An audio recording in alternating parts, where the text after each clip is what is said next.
This is the Brabus Rocket, what you might call a rather fast family car. It can do 227 miles an hour. Brabus genetically re-engineer a humble Mercedes CLS to produce a monster. New suspension, bigger brakes, carbon fibre body parts and a twin-turbocharged 6.3-litre engine that produces 730 horsepower. No Ferrari, Lamborghini or Pagani hypercar is as fast. And the price of this insanity? Well, it's yours for £237,000. Now, we need a straightish piece of road with no speed limits, full of drivers with immaculate lane discipline. Oh yes, one of the safest places to go banzai, the German Autobahn.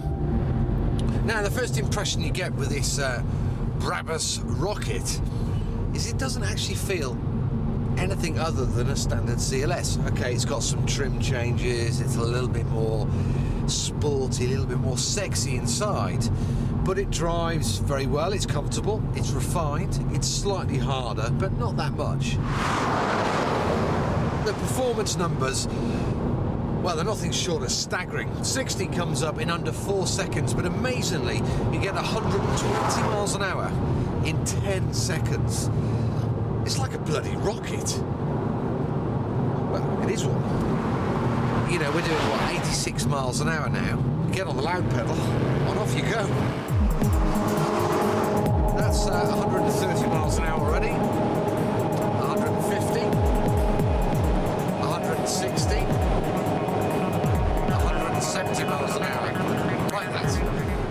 Almost unbelievably, that 170 was absolutely effortless. So how easy is 200? 136, 40, 50, 60, 70. Suddenly, the car stopped sounding so good, and it lost a lot of its top-end power. Feels like the turbo pressure pipe. A Brabus repair team was scrambled to diagnose the problem.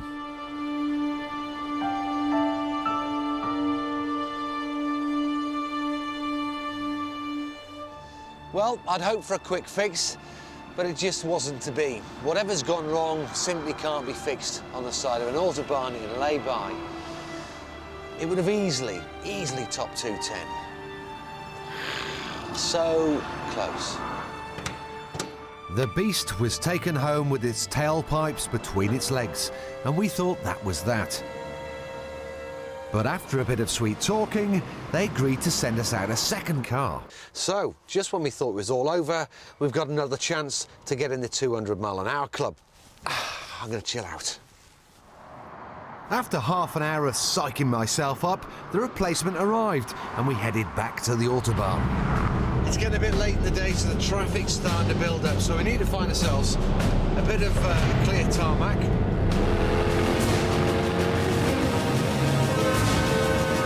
And we're back on the brakes again. We've got 730 horsepower here, I want to use it. So, 170. The tension was building. Not only was traffic a major issue, but we had a flight to catch. I was only going to get one stab at it, so it was time to shut up and concentrate on getting the job done.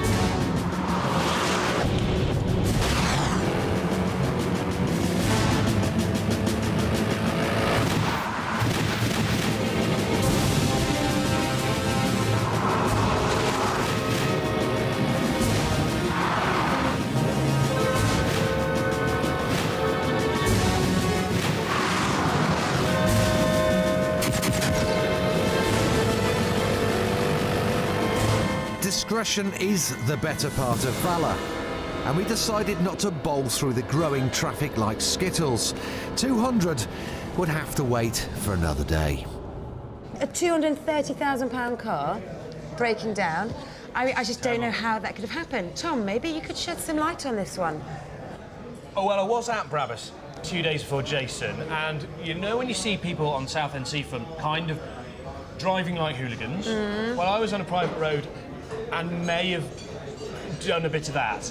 So you've wrecked the car for our road test. I'd just like to point out that when I left it, it was still running. Yeah, nice call. But I do know that the car has got so much grunt that Brabus have had to limit the torque because every time you hit the loud pedal, it would eventually and very quickly shred the tyres. Yeah, that's what I was testing. No, smooth. My kind of car, though. 782 rivets, 382 self-tapping screws, 99 metres of welding, an aluminium body shell that weighs just 210 kilograms. That's the Vorsprung-Duck Technic recipe for this.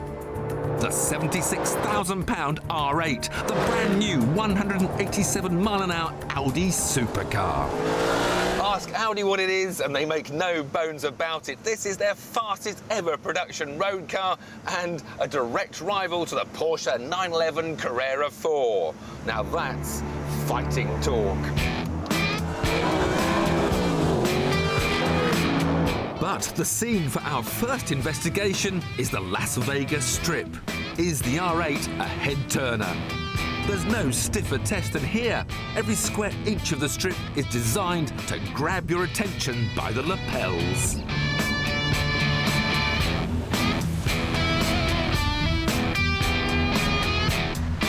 But drive this car down here and it's like somebody's turned all the neon off. People only want to look at one thing.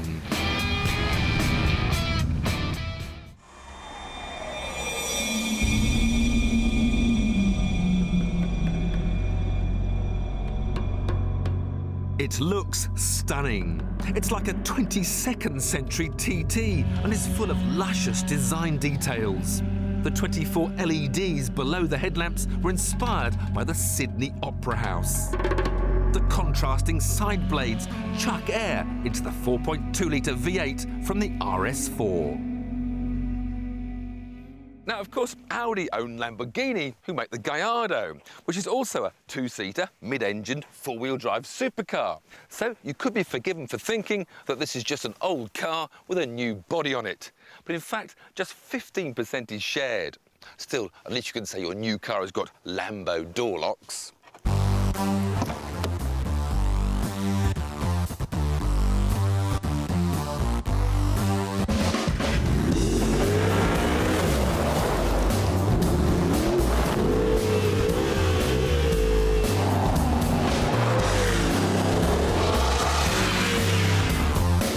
This is a car that you just instantly melt into.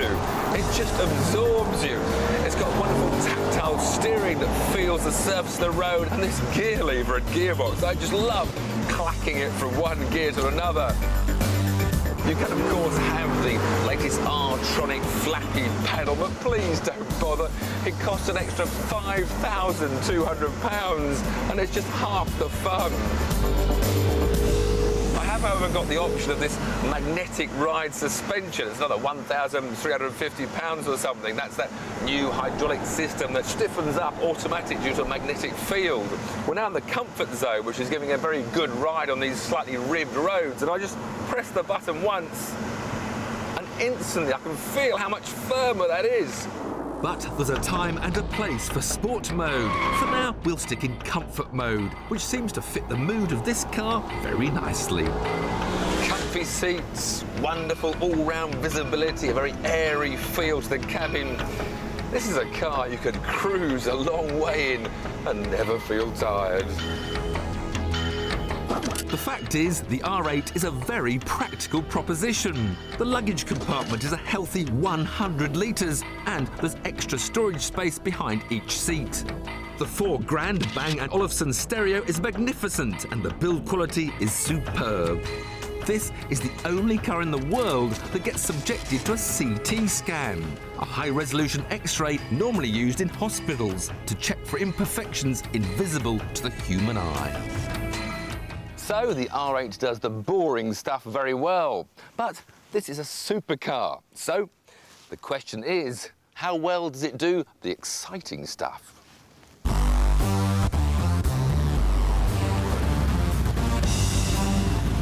1, 2, 3, 4. ESP switched off. Engage gear. Let's see what this can do. Lift. Power. Rid of the slide wall.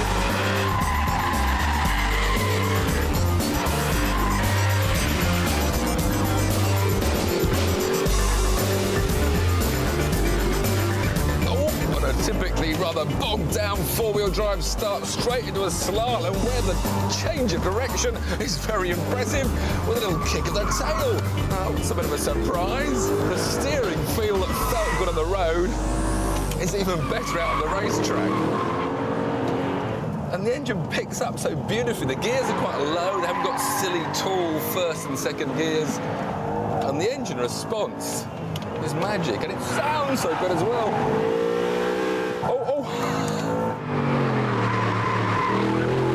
This Audi just asks to be driven faster and faster. There's a bit of a technique though. You carry the speed in too fast, the nose just does push wide. So you've got to make sure you go in with a little bit of brakes on and then open the throttle, especially as they've taken half the circuit away from me with these cones, which I'm about to rearrange. This is wonderful. If anything, the only slight complaint might be the brake pedal's a little bit on the soft side. It works really well. You feel the speed being dragged off. But of course, if you want to be a bit more flash, you can have the ceramic version. A few £1,000s more, but apparently lasts 5 times longer.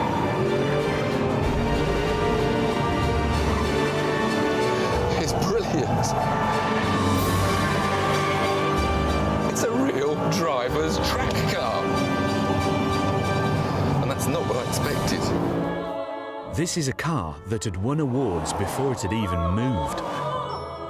12 months ago, it was announced Cabriolet of the Year at the Geneva Motor Show. That's like giving Nicole Kidman the Oscar for Best Actress based on her passport photograph. But then again, that's understandable, because when it comes to posy open-top two-seaters, well, I'll tell you what, the Italians have a good word for it, bellezza, which roughly translated means you would.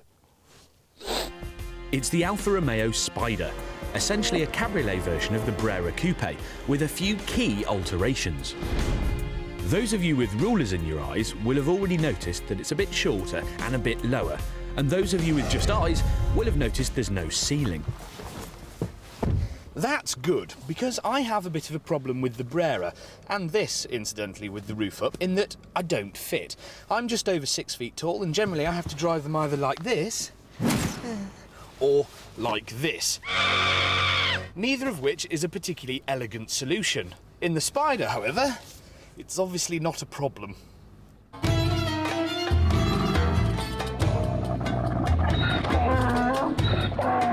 If you speak to people down the pub, or even here in Morocco, they'll tell you about Alfa's terrible old reputation. In particular, that habit of rusting so quickly, the cars were actually classed as water-soluble. Alfa Seltzer, if you will. But we're heading for the Sahara, where it hasn't rained for ages, so I think we're safe. The pub bores will also tell you that Alfas are terribly, terribly unreliable. But I've never understood that. It's like saying you're not going to date Nicole Kidman, Oscar winner, because she's not very punctual. I mean, come on, live dangerously.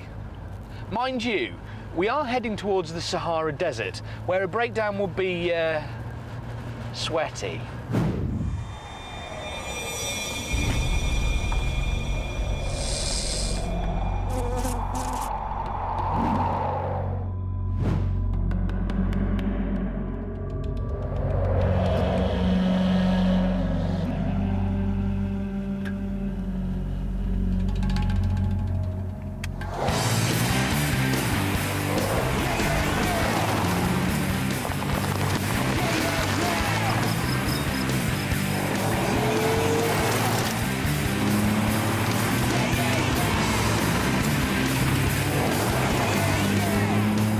I'm loving this engine, but not especially for its performance. It's a 3.2 litre V6 with 260 brake horsepower, which means it punts the Spider to 150 miles an hour and gets to 62 in 7 seconds. Thing is, that's over a second slower than an Audi TT drop top. But it does sound husky and sexy and gives this car a real definite character. At just over £31,000, this isn't a cheap thrill. There's a 2.2 litre petrol version available that'll save you £5,000, but given that's only got 185 brake horsepower, I doubt it actually moves. One day soon, a 2.4 diesel will join the range, although whether you can bring yourself to drive a beautiful roadster that clacks and clatters like a tractor is a different matter. See, if you chop the top off a car, it's the old problem. You lose all torsional rigidity and they start flopping around like seals on heat. Alpha reckon that they've made this Spider 25% stiffer than the car that went before it. All I need now is some bends. They look nice.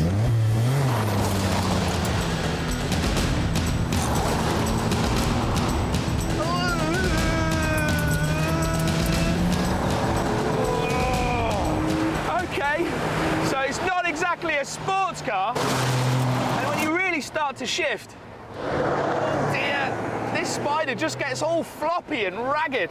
It's absolutely all over the place. Whoa! Thing is, it's got really good bits. The steering's nice and quick. It's very fast at 2.25 turns off the lock. But unfortunately, a sharp turning like that accentuates the fact that the car rolls a lot, so it feels like it's diving into all the corners. The V6 is badged Q4, signifying four-wheel drive, but it's really there as a way of controlling the power and doesn't really make this into a fun car to chuck about.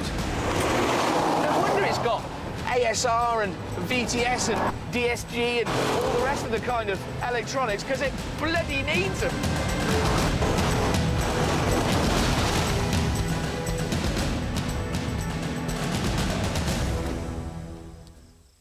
Who's your favourite presenter on Fifth Gear? Me? Yes. Into F1? The Alpha then, again, stunning to look at, not brilliant to drive. Great for posing, some real passion in the way they've styled it, but it's just not very good at going fast. In fact, it's so bad at going fast that I actually can't recommend it. Hello, Sailor, how are you? I'm very well, how are you? I'm glorious, thank you. Which is more than can be said for this. Why have you brought this horrible old bin into my nice clean car park? Respect the machine, my friend. This is my daily driver of 4 years, and it's a very good example of ultimate build quality. Build quality? No, really. No, really. Look at it, mate. Come here, come here. I just want to show you some stuff here. Look, it's got moon discs like Bonnie Saltfart racers, but it won't be racing anywhere apart from to the cemetery because it's got hearse rails, and in certain lights, that's a different colour. Stop yourself. Look, beyond the Harlequin and the Acne, this is a beautifully made car. 200,000 miles, never missed a beat. It looks Mercedes don't build cars like this today. Which brings us neatly to the new Mercedes C-Class. Now, Johnny looked like the perfect man to go and test it, but then we found out that it was aimed at younger, more trendy people. So, of course, I had to go. But you see, you didn't know, did you? I did. Yeah, it's probably because you begged like a girl, Johnny. This is the new Mercedes C-Class. After just a few moments in the car, you actually reach some inescapable conclusions. Firstly, the C-Class now looks a lot better. Secondly, the C-Class, thanks to its trick new agility control suspension, now drives a damn sight better. It's nice and soft and wafty when you just want to take it easy, and then it's sharp and sporty when you're in a bit of a hurry. Thirdly, it's priced about the same as the old model, and given you're getting a little bit more power and a little bit more economy from the engines, I reckon that means it's a little bit better value.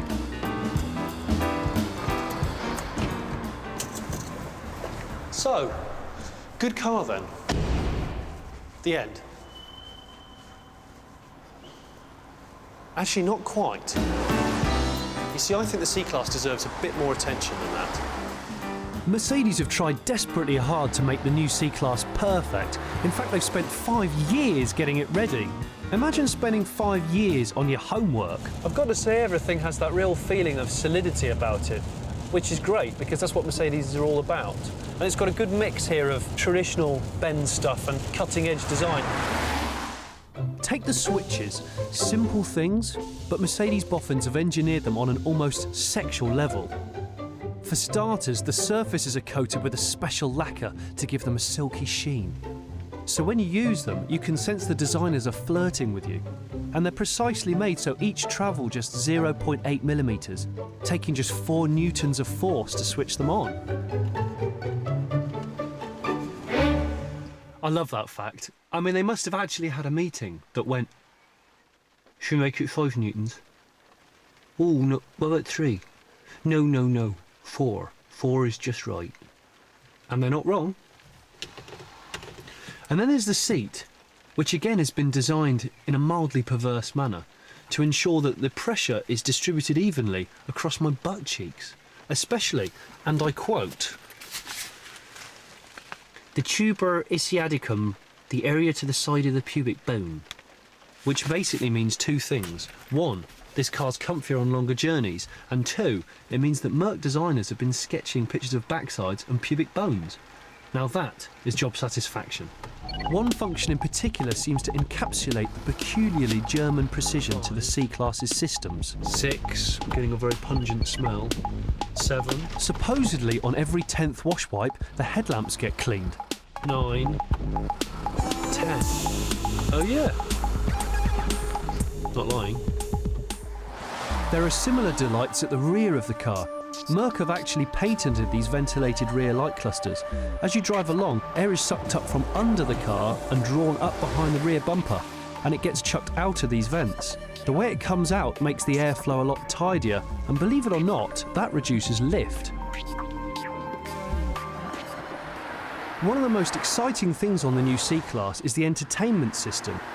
It has a 4 gig hard drive, which you can load CDs onto. It then orders the artists and albums, a bit like an iPod.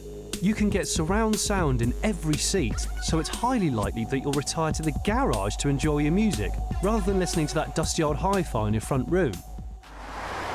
There's delicious engineering all over the C-Class. I love the fact that they've reduced the volume of the heater fan by 3 decibels. I love the fact that the paint has microscopic pieces of ceramic in it to make it scratch resistant. I love the fact that at motorway speeds the headlamp output rises from 35 to 38 watts, so you can see 50 metres further ahead. So I think you get the idea. I'm actually a really big fan of the C-Class. I would definitely buy one over a 3 Series BMW, because everyone's got a 3 Series. People buy them just for the sake of buying them. I blow hot and cold with the way the 3 Series drives, and this car's brilliant. I mean, it caters for different moods with its suspension settings. It's got that feeling of Merc strength and robustness, even though it's the baby Benz of the range. It's oozing with technology, but it hasn't come at the detriment of quality. Thank you, Mercedes. Thank you. I love you.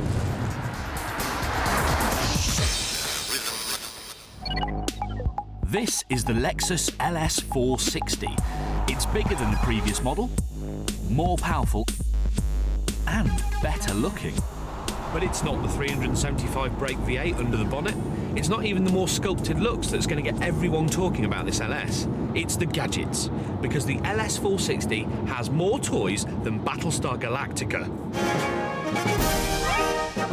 When I say it has a lot of gadgets, I mean that this is the manual for just a few of the electronic systems on this car, and it doesn't include the sat-nav. That's about the same again. Not light bedtime reading. I could take you through the whole list, right? But I want to finish this item before I die. So here are some of the really, really trick ones. The first thing I want to mention is a thing called Advanced Obstacle Detection System. Now what that basically does is scans the road in front for some stuff, I don't know, cars, people, badgers, and what happens is if the car senses something in front, it stiffens up the suspension, makes the brakes more direct and sharpens the steering. And then if you happen to be in a coma when the car hits DEFCON 5 and all the buzzers are going off, it'll actually brake for you. Now we get to the really weird stuff. The LS has got this thing called Lane Keep Assist, which basically means if you press this button here and then take your hands off the wheel and don't indicate, the car will keep you in a lane. It's a safety feature designed to assist rather than take over, and although it clearly works, trusting it will kick in is a bit of a leap of faith. Combined with the radar cruise control, technically, this car could drive itself down the road. Also scarily, it's not just the road that the Lexus is scanning, because it's also scanning you. In there is a sensor that scans your face. Basically, if you start looking out the window, looking at your feet, looking at a pretty girl, and it senses something in front of the car that you're going to hit, it'll dab the brakes to wake you up, you know, shout some buzzers and things, and if you still don't react, it'll jam the brakes on. It's mapping your face to see where you're looking. This isn't a car, it's a Dalek. I am a Lexus. And if you can't parallel park to save your life, you'll love the LS460's final party trick. It will actually park itself. Put the car in reverse, like that. Look at the rear sensor, press OK.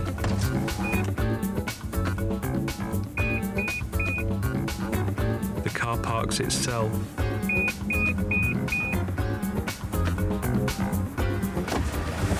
Hello! Look, no hands! If you want all the gizmos as standard, then you need this top-of-the-range 460 SEL, which will set you back £71,000. Which got me thinking, could we build a gadget Lexus for less? So I bought myself an LS400. Bright colour, full service history, just 144,000 miles, and pin money at 1,400 quid. Well spec'd originally, we decided this 16-year-old car needed bringing right up into the 21st century, so we started with some cool stuff. Key, mobile phone.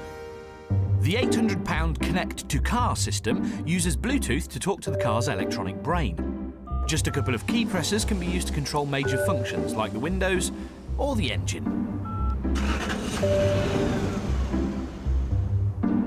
The gadgets don't stop there. Whereas the LS460 has a simple thermometer telling you the temperature outside, ours has a weather station. Barometric pressure, wind speed, humidity. This car is like the Met Office. Admittedly, there are a few external addenda which I've had to fit to make sure it can measure everything, like the rainfall bucket on the roof. Then we fitted this. It's a Bluetooth mirror. Where the LS460 just has, you know, Bluetooth connectivity and an auto-dipping mirror, we combine the two to give you modern telephony in the Bluetooth call mirror. Look, the number of the person calling me comes up in the mirror. You don't even have to look at your phone before realising you don't actually want to speak to them. We've also got a front-mounted camera, you can see here, that's a webcam. So people can come with you on a journey from the comfort of their own home. Okay, so I need to work a little bit on tidying up the installation, but you will be impressed by this. The webcam connects to a £1,500 Carputer, a proper functioning Windows PC with a 60GB hard drive, allowing full internet access through a Wi-Fi connection or mobile phone. This car has everything apart from the kitchen sink. Although it has got the next best thing. Anyone for a cup of tea?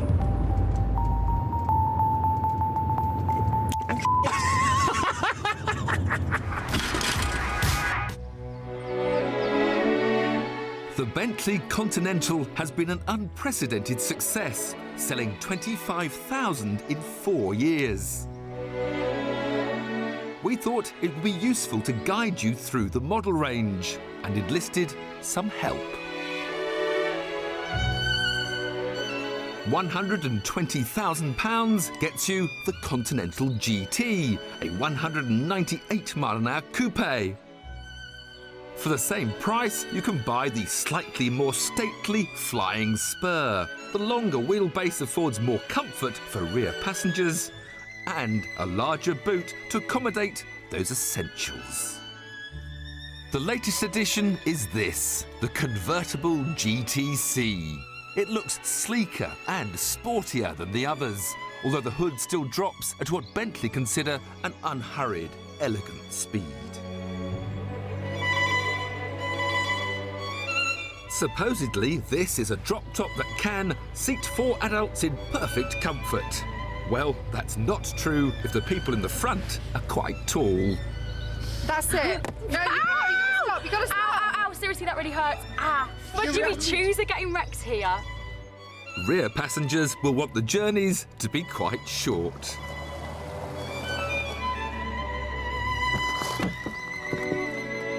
Now, apart from the obvious, I'm very excited about this car because, according to the original books, James Bond drove a convertible Bentley Continental. So it seems only right and proper to find out what Mr. Bond would have made of a modern-day soft-top Continental.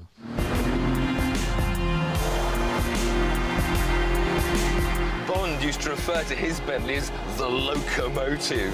That's actually a great description for this car because it's got 650 Newton meters of torque. Now, I know that sounds just like a big number, but it feels like instant acceleration.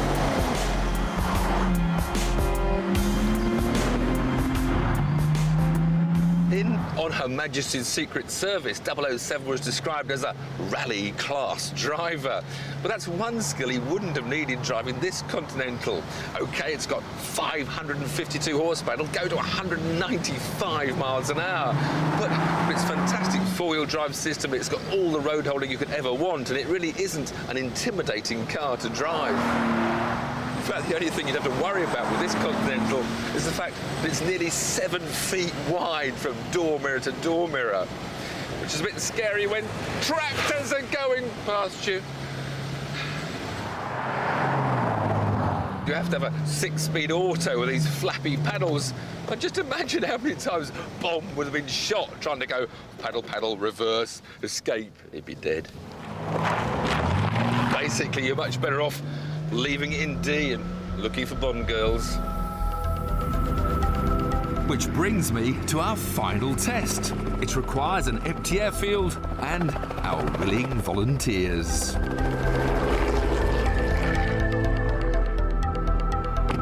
Now, I've got a theory. You see, when you're cruising along at normal speeds, all the air comes tumbling around the corner, it becomes very unpleasant.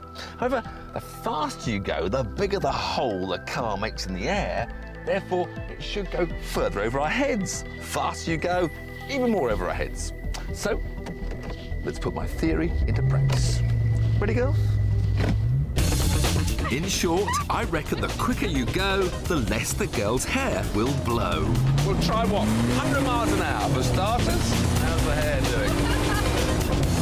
I'm sure when we get to 100, it'll get better. That's a nice 100 miles an hour now.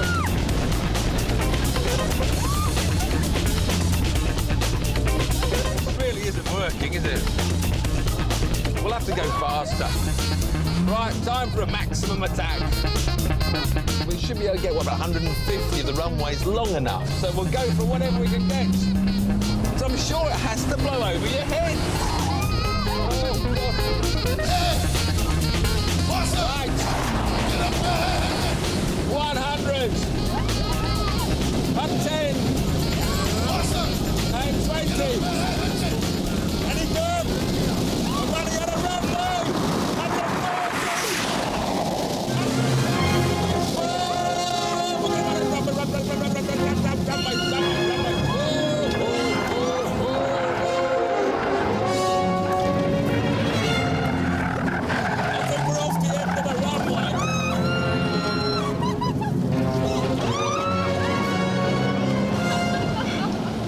What did that work? Was it 150? No! That didn't work either. No! There goes another great idea out the window.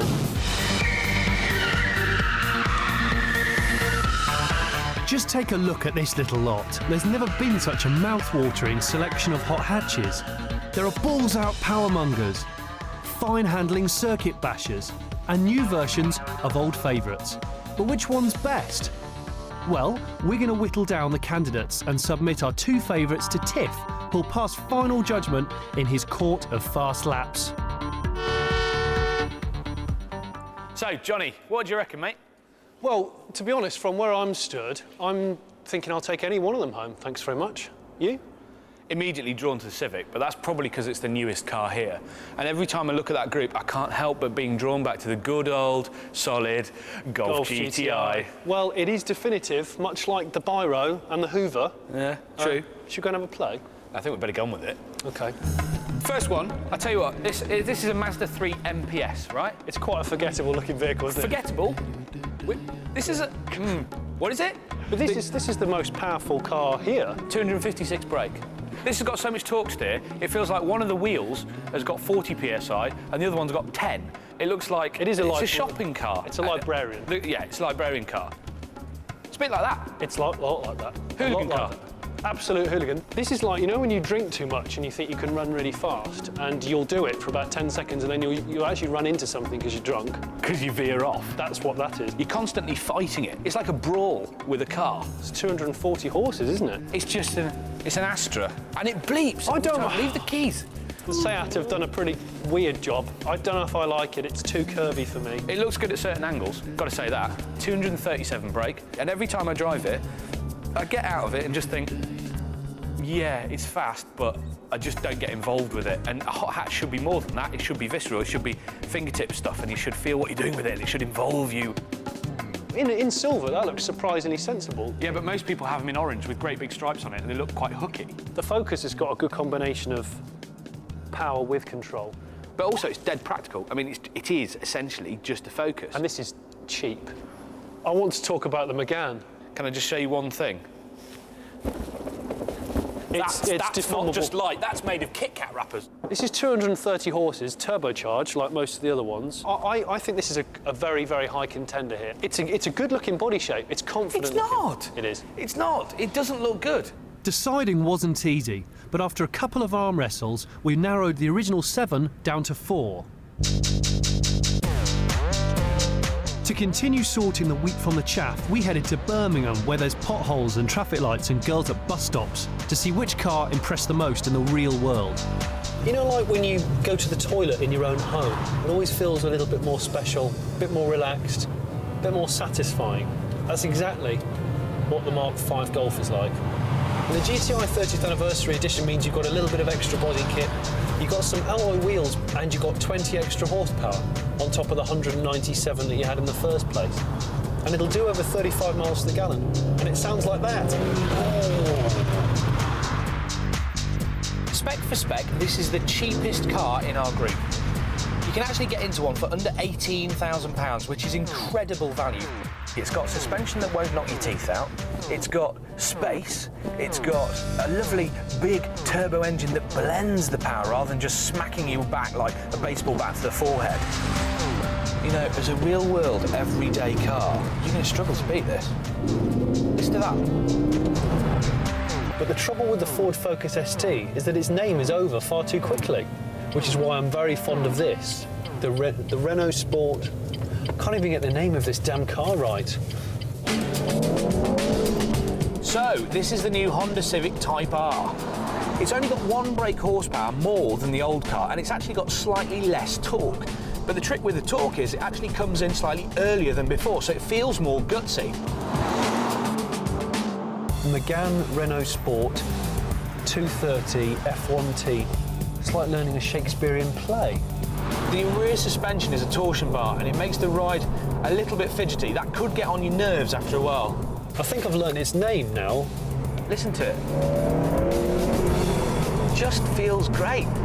The Megane Renault Sport 230 F1 Team R36. I think that's its full name.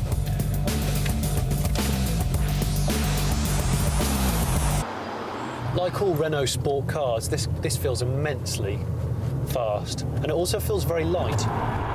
You see, the only doubt I have is their longevity. Not necessarily the mechanics, but the rest of the packaging around it. What I mean by that is things like buttons falling off and door handles dissolving. Got a neo-Nazi in an oval-shaped Megane next to me. I'm not going to make eye contact. I'm just going to burn him. Oh.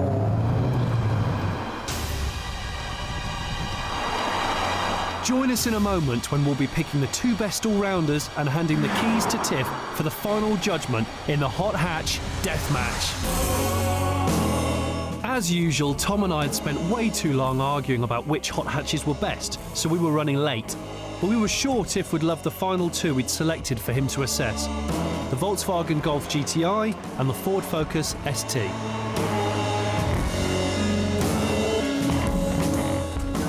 Hey, Tiff.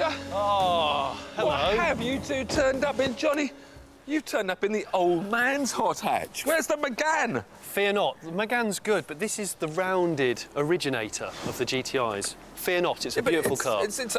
You're the young Funkin'. I am. Tom? Where's my Honda Civic? Where's my revs? Where's my favourite hot hatch? All the Type things, R. all things with Ford on it. I mean, Tiff, Ford's good, but it's not generally brilliant. The Civic, just too fidgety. You know, I've got kids now. I need something that'll do the cruise. It's got to be a rounded I don't care what car. you want. I wanted to have the Megane and the Honda on the track with a race out. These are the two best cars out of all the ones we tested. These are the for being all-round hot hatches. So I have to choose between these two. We need your opinion, Sir Tiff of Nidell, about which one is the driver's choice. It's up to you now. Which do I drive first? I think it's got to be the Ford. No, it's this, completely. Don't talk tosh. I've got the bigger engine. You like bigger engines, Yes, Tiffy? Ford. No, because it's all about control. It's all about control. To children, It's not if you about won't control. decide, It's I about could who toss a coin. It's the only fair way. Tom, heads or tails? Heads. You lose. In the back, Tom. Yeah, it's got tartan seats, though. You might as well have a rug over your knees. In fact, Tiff, do you want a rug over your knees? Okay. They are awful seats. I'll tell you what, if this Golf was a song, it would be Cars by Gary Newman. And do you know why? Because it always sounds good. Always. Lift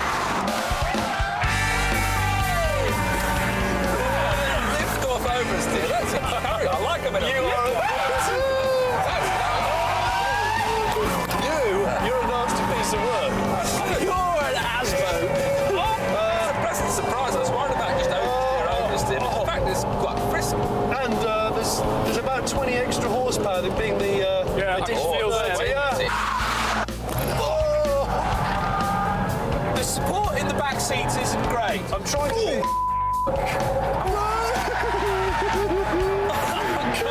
All the brakes have got... Oh, no, brakes. This is either to laugh or puke. Tiff, this is the equivalent of going into... It's the equivalent of going into an art gallery and standing nice in a really nice piece of work. Listen, we've got to do a time lapse. 3, 2, 1, go.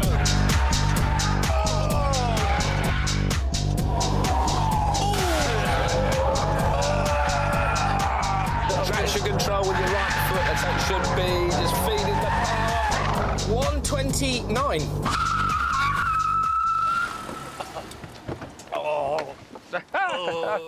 I'm so dazed. You don't like it, do you? Well, I actually thought that was better than I thought it was going to be. I didn't like the It's gear an lever or the immense piece of- dashboard, but handled pretty well. But I'll reserve my judgment until I've tried the Ford. I'm going shotgun. You know, Oh, hang on. Front this time. Can we just give it a couple of minutes? No time to hang around. I'm a Slide bit- across. I'm get feeling in. woozy. Woozy. Children, I don't know. I'm feeling sexy. See, feel the power of that turbo, but not really very boosted. It's quite soft, though. And frisky. That was quite frisky. Amazing. This is rolling more than the Golf. That is, yeah. It is. It does feel more...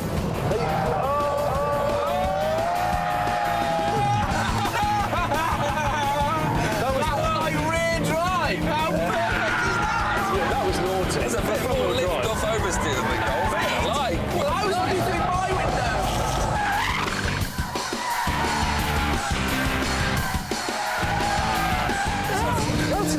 It's not even honest. I won't crash honest. What the dickens are you wearing?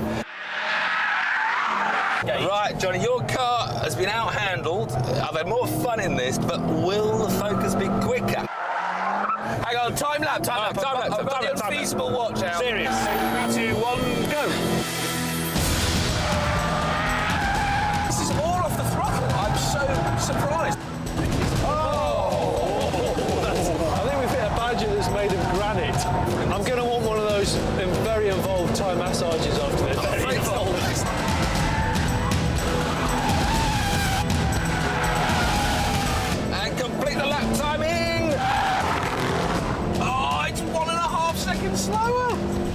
I just feel like I've been assaulted. Oh, let me out. I feel a little bit queasy. Blimey. We seem to have tyres made by nobody. The whole sidewall has completely disappeared. Johnny, that's what sidewalls are for. It's a bit of extra rubber when you need it. Hey, listen. Enough fun. We've got to actually make a decision. This is a serious business, and we brought them here for you to decide, Tiff, which one is the best. And before you do, my old friend, what I need to tell you is that might be the most expensive car, but it's also got the highest second-hand residual value. Oh, you don't need residuals. Residuals. You don't need residuals. If you're 3.5 grand cheaper, you don't need residuals in the You're first place. not impressing me at all, talking about residuals. Working man's performance, Tiff. And indeed, if fun were the only criteria, and I could have one in orange, I love the orange. That's orange. And the Focus ST with its fun handling, liveliness, funky interior would be my winner. But then you can't avoid the prestige of the badge, the quality of the build, the fact that it was quick around the track, that it does handle a little bit better. And can I have one without the stupid checkered interior seating? Full leather, sir? Then I'd go for the Golf. Oh. Sorry, Tom.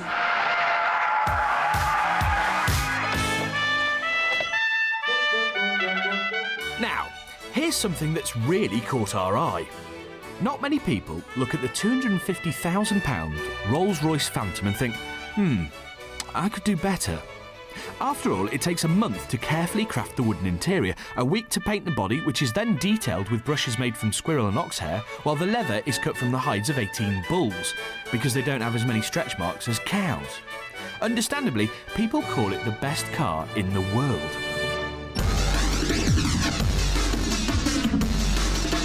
But at this custom shop here in Essex, where the drum and bass is loud but the shell suits are louder, we found a Phantom pimped to the tune of £500,000. 22-inch matte black wheels, racing Brembo brakes and an extended front grille are the first things that slap you in the face. Take a closer look and you'll notice carbon fibre front wings, mirrors with integrated indicators, and inside there are subtle modifications like LEDs in the door sills, chrome inserts for the window controls, and glass that can be made transparent at the touch of a button. Called the Conquistador, it's the brainchild of a man from Iran, expert car tuner Kourosh Mansouri.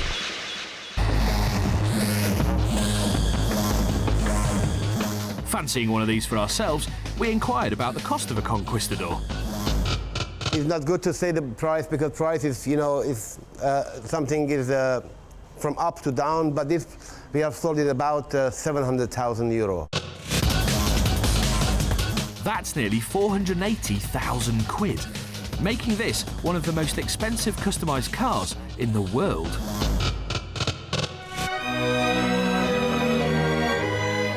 I'm not a big fan of modern cars. To me, they're clinical, computerized, complicated, soulless lumps of nothing.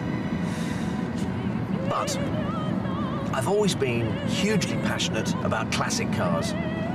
I'm pretty keen on Jaguars, and I've driven quite a few of them. XKs, 120s, 140s, 150s, E-types. There's one Jaguar that's eluded me.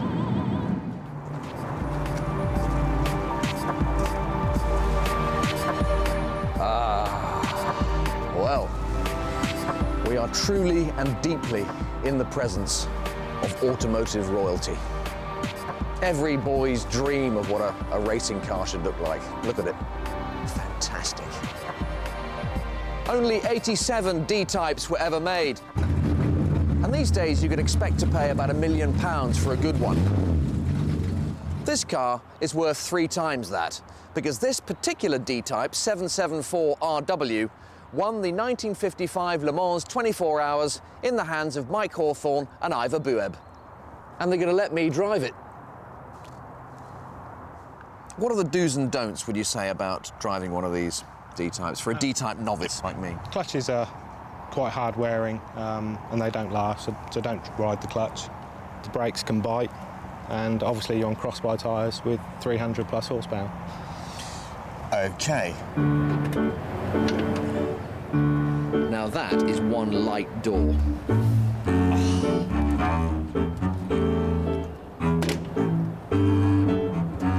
Bad move. Sure, me and the bear can get in. There we are.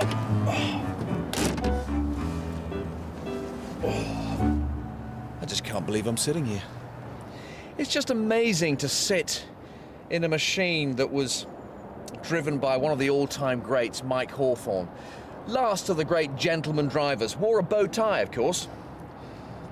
Didn't like a normal tie flapping in his face at crucial moments.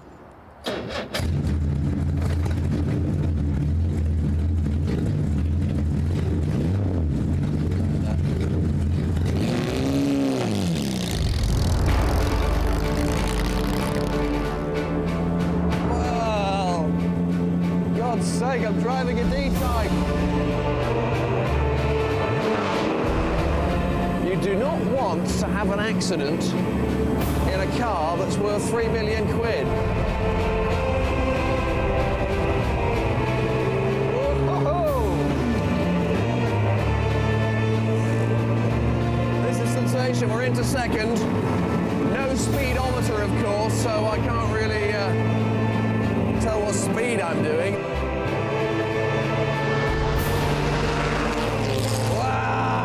Into third.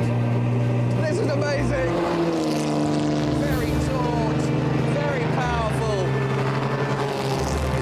Oh, you. Yep, we're on cross plies. And here we go. The blackbirds scatter and they make way for the D-type. Going into the straight. I never thought it would be as good as this.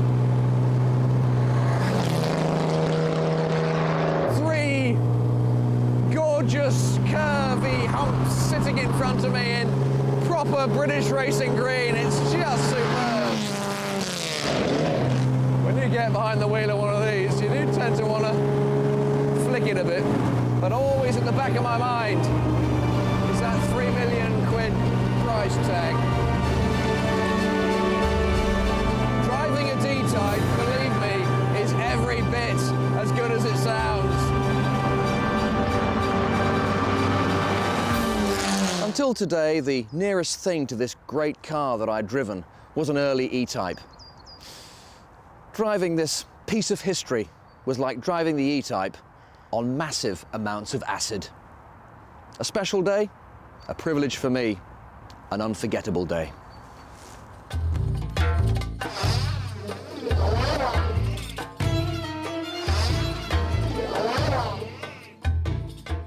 There are generally two types of reactions to SUVs, sports utility vehicles that is.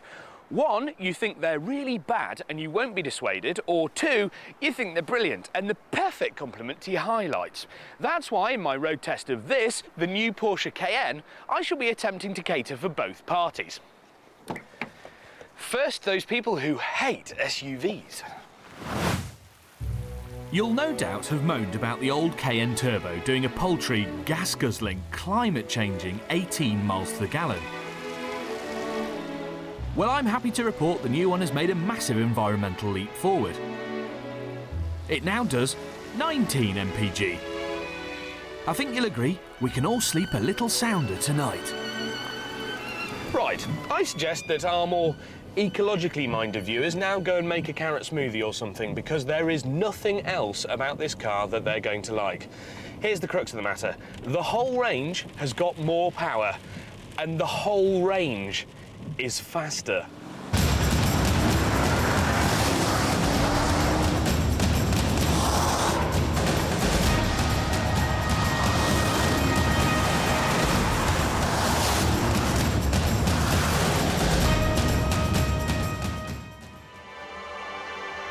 It's still no oil painting, but its dopey face has never really held the Cayenne back.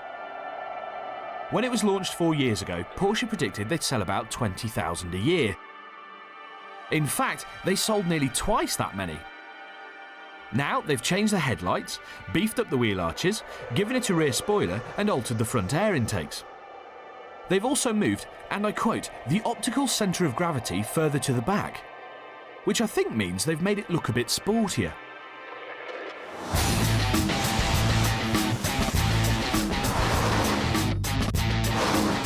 There's 3 models to choose from. The base Cayenne has a 3.6 litre V6, costs about 37 grand and is quicker than the equivalent BMW X5. Then there's the Cayenne S, which gets a 4.8 litre V8, costs about 47 grand and is quicker than the equivalent BMW X5. And top of the tree is this, the Cayenne Turbo.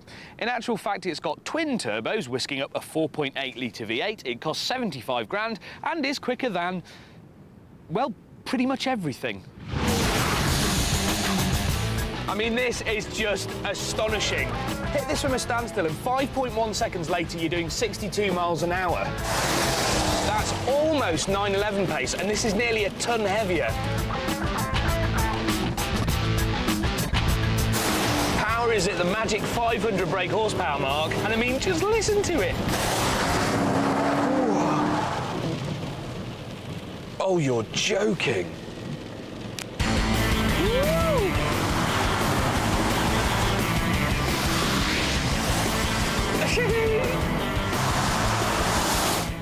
Actually, I think I'm going to slow down a bit. No. So what we have here is something that's very heavy and, more worryingly, very, very fast. Not necessarily a recipe for something that's going to handle well and be nice to drive. But the truth of the matter is, this is actually really good to drive. I mean, I know Porsche have set this four-wheel drive system up to punt 62% of the power to the rear drive in normal conditions, only transferring when things start to slide. But it feels a lot smaller than it is and a lot more balanced. We're going downhill into a left-hand bend, turn it in, and the car stays completely flat. It's just a weird sense in your inner ear because you're quite tall, and at high speed, I'd expect a big SUV like this to be absolutely all over the place, but it just isn't. Having had enough of wet mountains, I decided to top up my tan and see how much sand I could churn up down on the beach.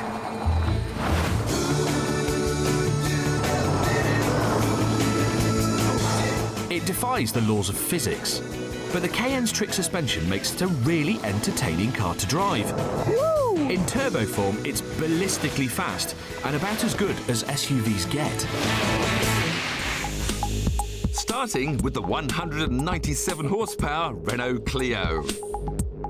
At just under 16 grand, it comes with a high-revving 2-litre engine that gets it to 60 in just 6.9 seconds and has a top speed of 134 miles an hour. But will it be quicker than this? The new Vauxhall Corsa VXR. It's £300 cheaper and has a smaller 1.6-litre turbocharged engine with slightly less power but a bit more torque, which helps it get to 60 1/10 of a second quicker. It's also a bit lighter than the Clio, but predicting which will lap the Cadwell Park circuit fastest is anyone's guess. We'll start with the Renault.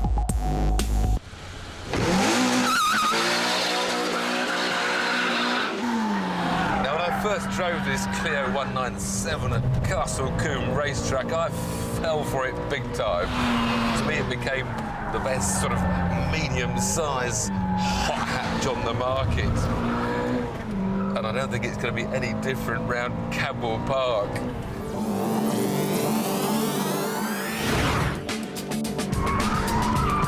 What I liked about it was its neutrality, the ability to have a little bit of lift-off oversteer when you wanted it, to stop the front-wheel drive tendency to understeer.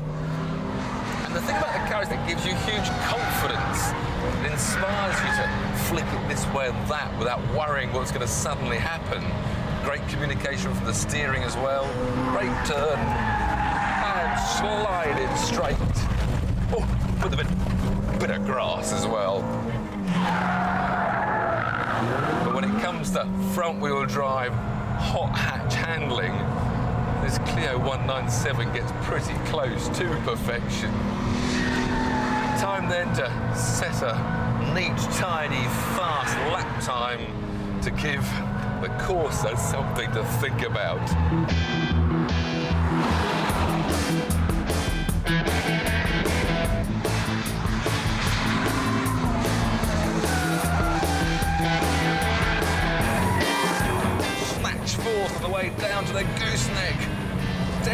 pushing the brake pedal, get one apex, turn the other way, and oh gosh, that is just brilliant.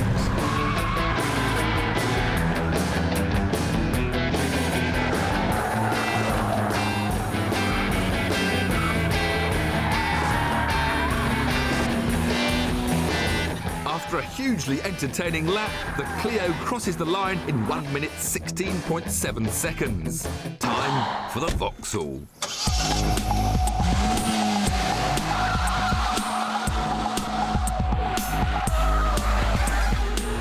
Initial impressions are quite as much grip as the Clio. I'd say what I have enjoyed straight away is the sucking sound from the back of this car. Whether it's the turbocharger or the exhaust system, where they've created a wonderfully invigorating, sort of healthy, which makes me feel like I'm going quicker. Now this is where I can see a problem with the Vauxhall. Because there's more body roll, a bit more dive under braking, it's harder to drive this car consistently quickly. So whereas it can be as quick in one section of the track, to do it regularly is going to be hard. That Clio I could drive flat out all day and hardly ever make a mistake. Whereas I feel much more on the edge driving this Vauxhall to the limit. It's time to keep it neat and tidy and set the stopwatch going. As we cross the line, start the clock now.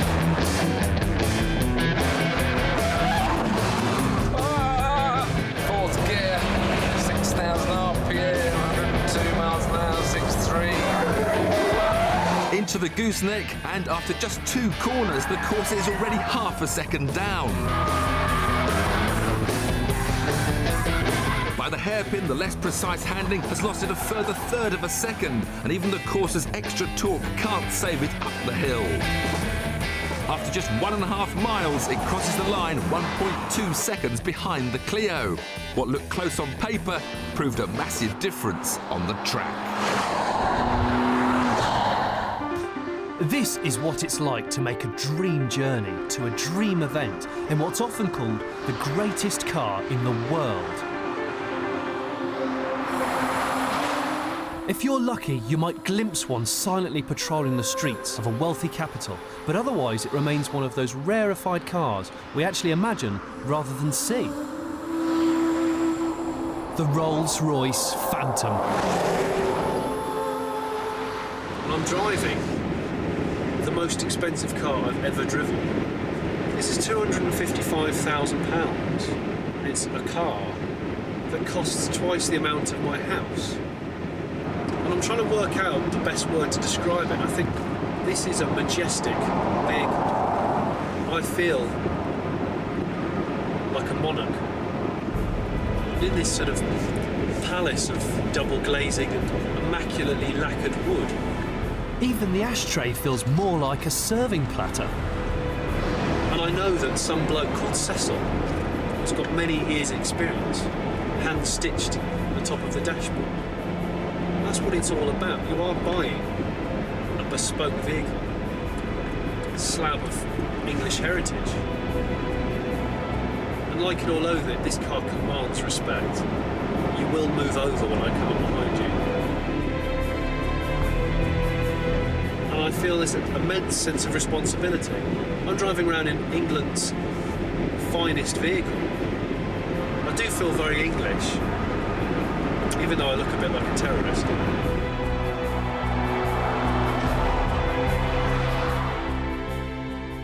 So what if this car depreciates £6 for every mile it travels? Nothing else I've ever driven comes remotely close to giving you so many tingles. It does feel extremely special. As the first day of my voyage to Italy came to an end, I needed somewhere to stay for the evening. I may have a millionaire's wheels, but not the paycheck. So accommodation has to be a bit more Matalan than Mayfair. We booked it at a campsite where I don't think they've ever seen a Rolls before, and I doubt they ever will again.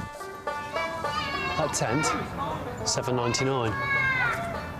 That car, £250,000. One of the problems you never hear about owning a car like this is that it attracts attention. You may feel like a monarch by day, but by night you just feel like a target.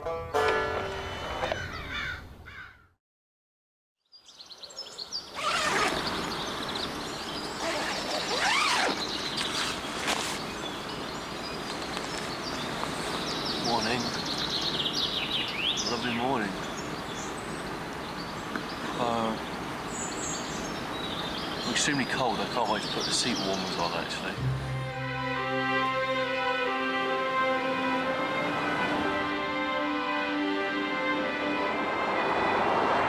This is day 2. We survived the night in a very obscure campsite on the French border, and now I'm back in the glorious Rolls-Royce. I'm still amazed by the car. We crunched 500 miles yesterday, and I didn't even so much as get as a pain in the small of my back, which is what I usually get with most cars. I guess you're paying for that privilege, but by gosh, do I feel privileged. Of course, driving a 7-litre car that weighs 3 tonnes means costly stops at the pumps. Though 15 to the gallon doesn't seem so bad considering we were pushing a cliff face through the air. The good thing about the roller is the fact that everyone seems to have this respect. Everyone has this awe, as well as myself. And although I've been caught by 3 speed cameras so far, I think they'll be in awe as well. They'll probably let me off. I feel like a rock star or a tycoon or, you know, a young version of Alan Sugar. We arrived at Lake Como fresh as a daisy and headed for one of the most revered properties, the Villa d'Este, home of the Concorso d'Eleganza. For nearly 80 years they've held the ultimate classic car show here for around 100 of the finest cars ever manufactured. It's so exclusive, even the Phantom was turned away. At just 250 grand, it's no more than a taxi cab in this company. Here are the cars that are priced in millions, that rich people occasionally air in public to see whose is best.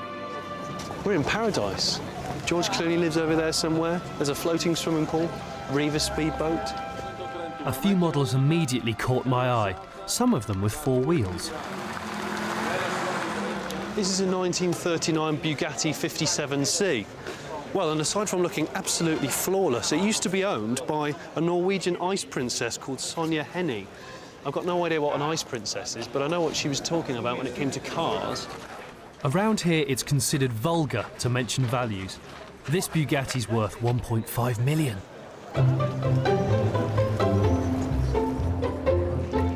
As usual, you've got an obligatory selection of priceless Ferraris. This one here, I believe, was won a few races with a bloke called Fangio. But up here, that there, is a Ferrari 250 GT, long wheelbase, Tour de France. Widely considered to be the most collectible Ferrari of all time. It's not shabby, is it? They only made 9. And it's worth a cool $1 million. And that is a 250 GT. If you remember the film Ferris Bueller's Day Off, he wrecked one of them. It's worth about 1.5 mil. Then we come to a real show-off's car. Now that is a Mercedes-Benz SSK from 1930.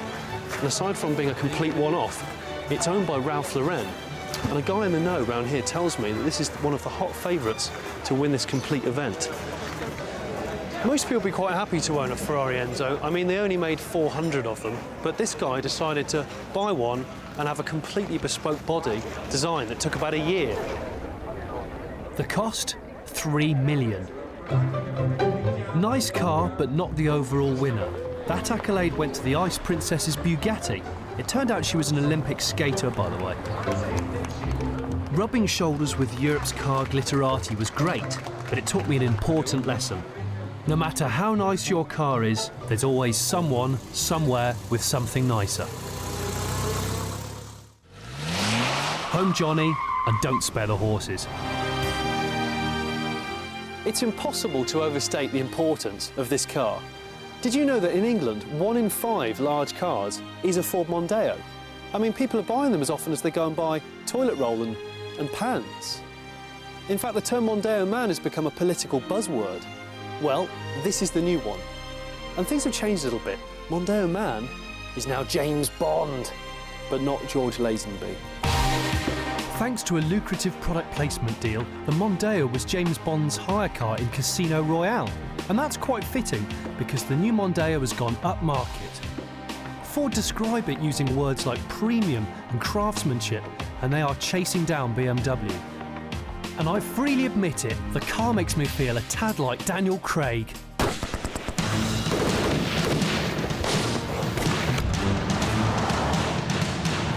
Even Ford themselves say the old Mondeo didn't exactly make you feel emotional, so they've used a few tricks to make this one something worth showing off, like a subtle blue tint on the windows or jewel-like headlights. And then there's the interior. You've got this exposed stitching, which puts you in mind of a luxury vehicle. And there's some posh options like voice control here and heated seats in the back. And they've gone to great lengths to make the whole interior a much quieter experience. In fact, they've quantified it using something called an articulation index, which measures how easy it is to understand the spoken language. At 99 miles per hour, I can now hear a passenger much easier than I could at 75 in the old car. I said 75. This is actually the most high-tech Ford ever. Sadly, there's nothing from Q branch, but it's not bad. Gizmos range from the increasingly essential MP3 player socket to active cruise control. That's right, you can now get a humble Mondeo fitted with a radar. But the neatest feature is the £650 IVDC, Interactive Vehicle Dynamics Control. And it's pretty trick function, but the best part is its active suspension. Besides being able to choose between a comfy soft mode or a sporty hard ride, every 0.2 of a second, the car checks its pitch and roll. In fact, it's checking right now. And now, and now, and now, and now. In fact, you get the picture. If the car starts to wobble, it tightens the dampers up and makes for a much more stable car. IVDC helps in other ways. If you're trying to make a quick getaway on gravel, then it pitches the car forward to give you more grip. The system also incorporates a neat way of mastering hill starts. This is Ford's Hill Launch Assist system, and it's perfect for people like Grandma Smith, who really doesn't like having to do this.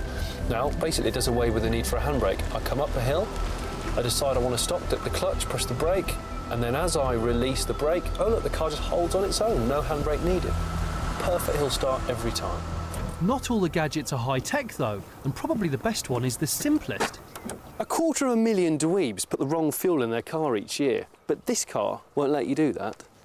Allow me to demonstrate using these props I've borrowed from the local fuel station.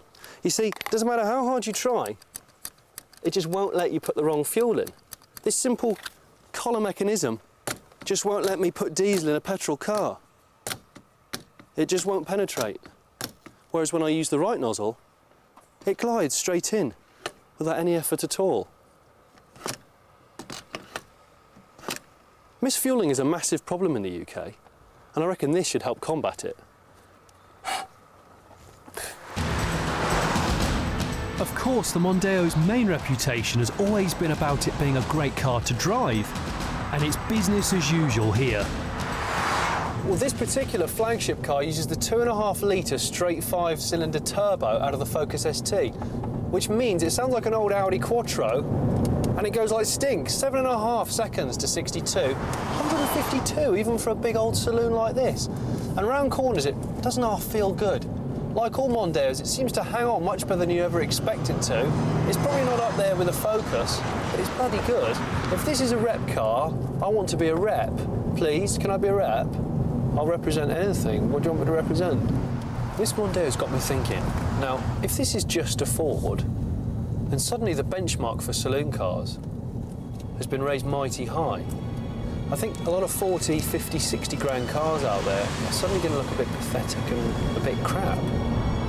This top spec 5-door will set you back about £23,000, while a basic one costs 15 grand. Model for model, they're £300 cheaper than the old version. It's a great car, but I'd issue you one warning. Driving it leaves you with an irresistible urge to recreate famous scenes from Casino Royale.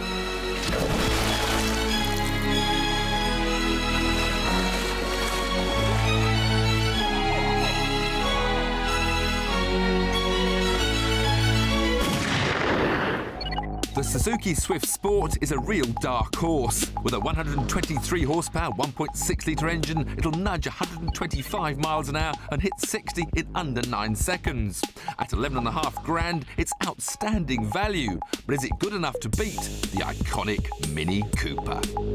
The Mini is £1,500 dearer than the Swift, and its 1.6 litre engine has a little less power and a little more torque. But the Mini is 85 kilos heavier and slightly slower to 60.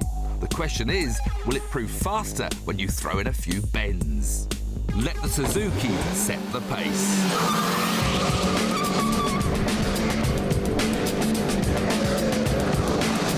Having tested it in the hills of southern Wales, I've got to say I've got a bit of a soft spot for this Suzuki Swift. I had a lot of fun driving it, and for under 12 grand you got 123 horsepower, a little hot hatch. It's got a great interior as well, I think, that is pleasing to the eye, and I love this integrated radio that's got a great steering wheel, good seats. Everything about it is, as its name says, sporty. Only a 5-speed gearbox, it has a worse fuel consumption than its more long-legged 6-speed opposition. But the gearbox itself is a joy to use, real snappy gear changes. And that's a bit of a play. Oh, yes. A little bit of lift-off oversteer available should you want it. Onto our long straight. Now it's got a top speed claim of about 124 miles an hour. And yet I'm in 4th gear, 6,000 RPM, and it's stopped accelerating at, what, 95? 4th gear through the gooseneck, one way, then the other. Oh, we've got a bit offline, a bit on the dirt. We won't do that on the fast lap. Oh, flick it. Yay! I reckon the Mini's going to struggle to beat this. Time to set the pace with the Suzuki Swift. Start the clocks.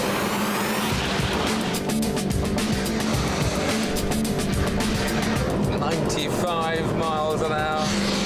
Don't get too greedy on turn-in speed for the gooseneck. Clip the first curb. That's good, that's good, that's good. We're floating a bit wide, but we're all right.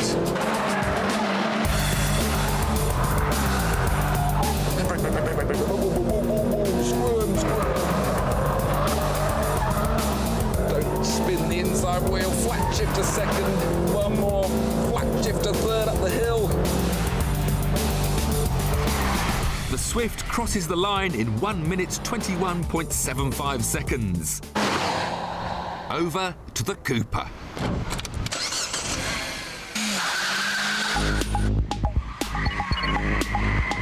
Every time I get into a new Mini, or should I now say a new Mini, I always have a little chuckle on my face. I just love the funky interior.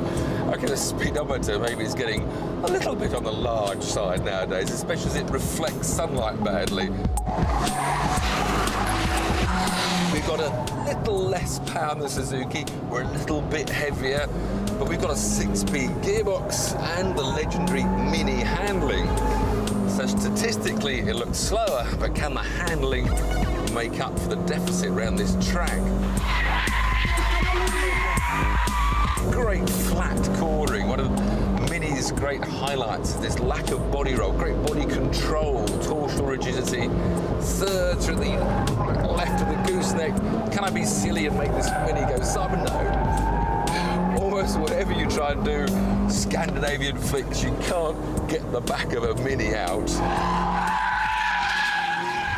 The one thing I'm beginning to notice though about these 6 speeds is that the 4 that I'm using around the circuit are actually taller than the 4 on the Suzuki, which is probably why this Mini's got such fantastic fuel consumption, but these longer gears aren't going to help me around the track. Up this hill to Charlie's in 3rd, I feel like I'm almost going backwards. Oh Mini, you're going to have to handle brilliantly to fight off the Japanese challenge.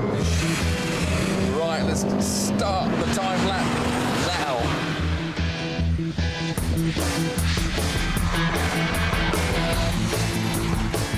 Come on, Mini. Full throttle, third gear, through Clark.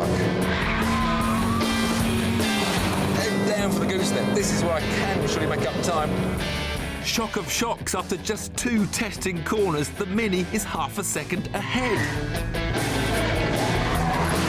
But by the hairpin, the lead is down to just 0.23 of a second. Will the drag up the hill be the Mini's downfall?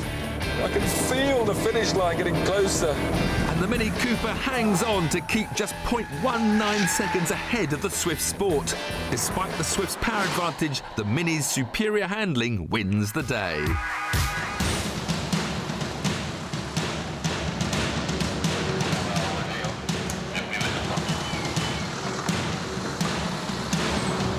Right, this is usually the part where I tell you what's going on today, but unfortunately I've got to get this on there now. So you're just going to have to bear with me, all right? Yeah, I'm coming.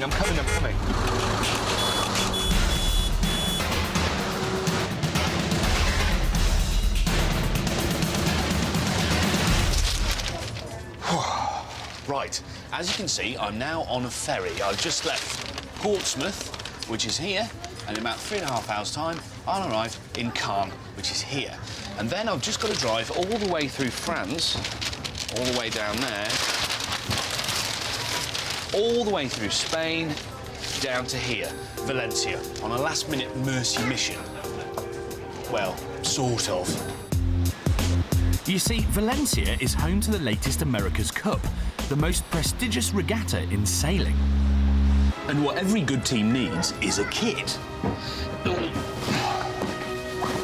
Which is why I've got this bag. Made in a leafy Hampshire town, this high-tech clothing is just as essential to a fast time as an F1 driver's overalls. The skipper's original kit had simply worn out from training, so I volunteered to deliver his replacements. If only because it meant I got to spend 1,000 miles in possibly the best delivery vehicle known to man, the BMW M5 Touring. It's the brand new 67 grand version of the M5 Saloon. Unrestricted, it'll do 207 miles an hour. There is no faster way of delivering somebody's trousers.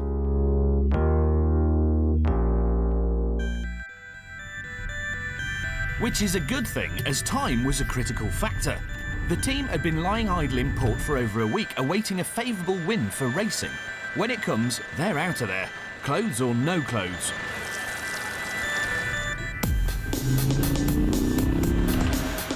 With the prospect of the captain having to sail starkers, we didn't really have time to stop and admire the scenery, although it was actually a great way to get a real feel for the car.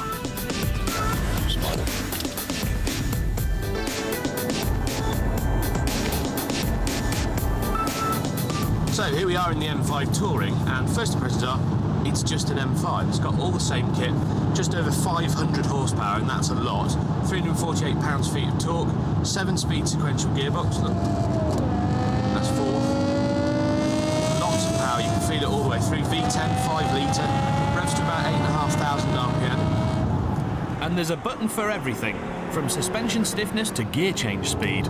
Of course, you can ignore all this this stuff if you really just want to go fast, because if you press this M button here, you get the full kit. If I'm on a steady throttle here and I press this, you can hear the change in the throttle response. Listen. And off. I'm not changing the angle of my foot there, that's actually off this button. Listen. Hear the engine note change, and then if I press down, the throttle response is much more insistent.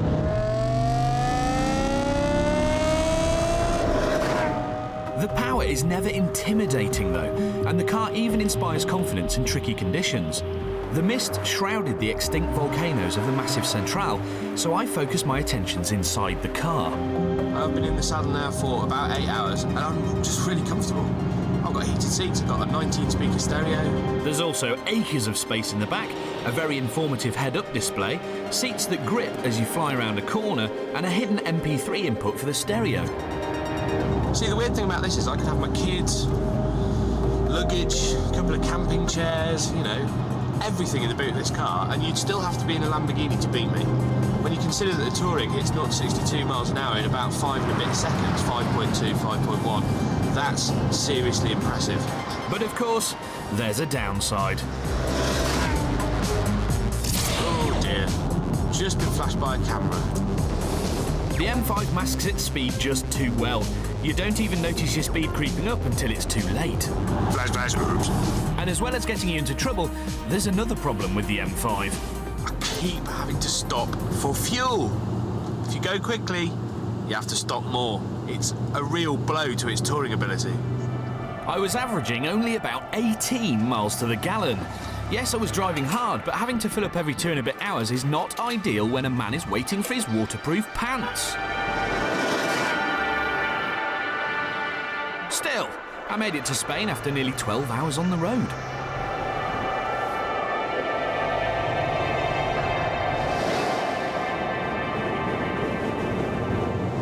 Right, we've managed to get to Spain, just crossed the border about 10 minutes ago, and look at the weather. If I don't know what good yachting weather is, I don't know what this is it? I think I might be tired. The next morning, we received an unpleasant phone call. The weather report was good for boats, and they'd be racing in a few hours. We had to go. What, right now? As the boat was being prepped, I headed back to the open road. It just wasn't open enough. Okay, we're approaching Valencia. We've got 49 kilometres to go. It's about half an hour, I reckon. The boats apparently are leaving within the next 3/4 of an hour. So we've got to find the harbour, which shouldn't be hard. I mean, it's the sea. Find the sea, get the boat, get them their kit, and we're away. The only problem is this. Trucks overtaking one another, and it's driving me mad. What I've discovered is there's 3 stages to being in an M5, right? You get in it, you're immediately impressed by the fact it's got this massively powerful V10 and it goes really, really quick. That's all really impressive. Then you start getting a little bit bored that it's so clinical and you think it lacks a bit of character. And then the more time you spend with it, you realise that it's not lack of character, it's just ruthless efficiency. And that ruthless efficiency is just really cool. This is one of those cars that the more you drive it, the more it gets under your skin, and you realise that quite a few other cars are just a little bit crap. They're just not quite as good.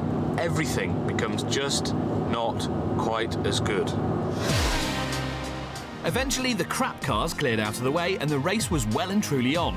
I had just over 10 minutes to get to the port, the crew were ready to cast off, or whatever it is they do, and they weren't going to wait. But I was making good time. I was going to make it. Then disaster. Spanish commuters ahoy. Oh my word. A traffic jam, a traffic jam, a traffic jam, a traffic jam. Come on! Everything was conspiring against me. I'd done 1,000 miles in 15 hours, and it looked like I'd failed with less than a mile to go. Why is nothing signposted anymore? Then I saw it. I was nearly there. I pushed through the last few Spaniards. Come on, come on. But I had no idea whether I'd still be in time for the boat. Port, America's Cup. That way, straight down. I found it! And as I rounded the corner, burst into the compound and headed onto the dock, my heart was in my mouth. Had I made it in time? Whoa, hang on, mate. Tom. Didn't think you'd make it. Thank you, mate. Good luck. Have a good one. See you later. I didn't think we both. Look, I'm sweating. Oh.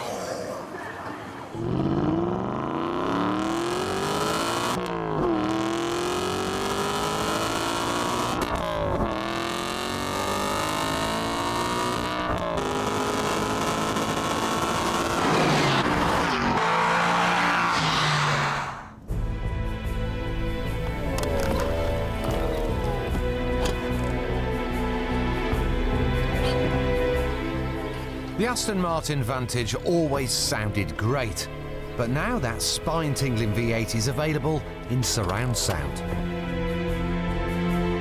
Admit it, you want one. You're probably not even hearing me right now, stunned by its lines, its proportions, its presence. It's called the V8 Vantage Roadster. And that Roadster name is important. Now, usually Aston call their cabriolets Volante, which signifies to all those gents in the owners' club who wear tweed that it's an open-top cruiser. For me, Volante signifies that it's a wobbly old pudding of a car that won't handle very well. But this one's called the Roadster because it's supposed to be a full-on sports car.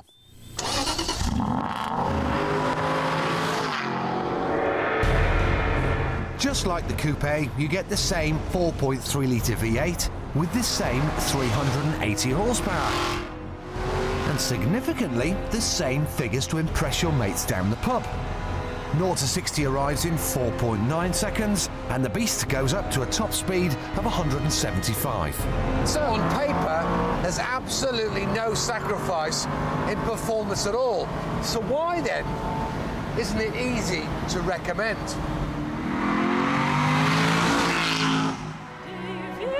Well, at £91,000 it isn't exactly cheap. But more importantly, the Roadster is 16 grand more than my personal favourite, Porsche's superb 911 Carrera S Cabrio.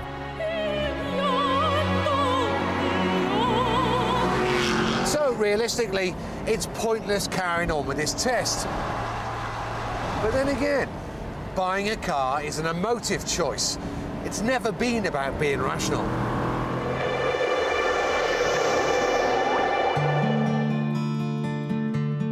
You're sitting there at home thinking of ways of getting 91 grand as quickly as possible, reminding your other half that this just isn't any car.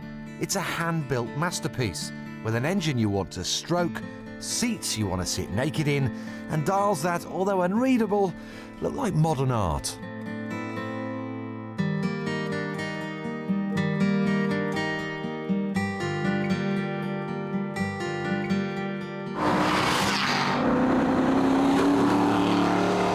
When you get bored of scaring the local wildlife to death, what you really want to know is what happens when you push the Roadster a little harder. Have Aston produced a proper sports car? Let's find out.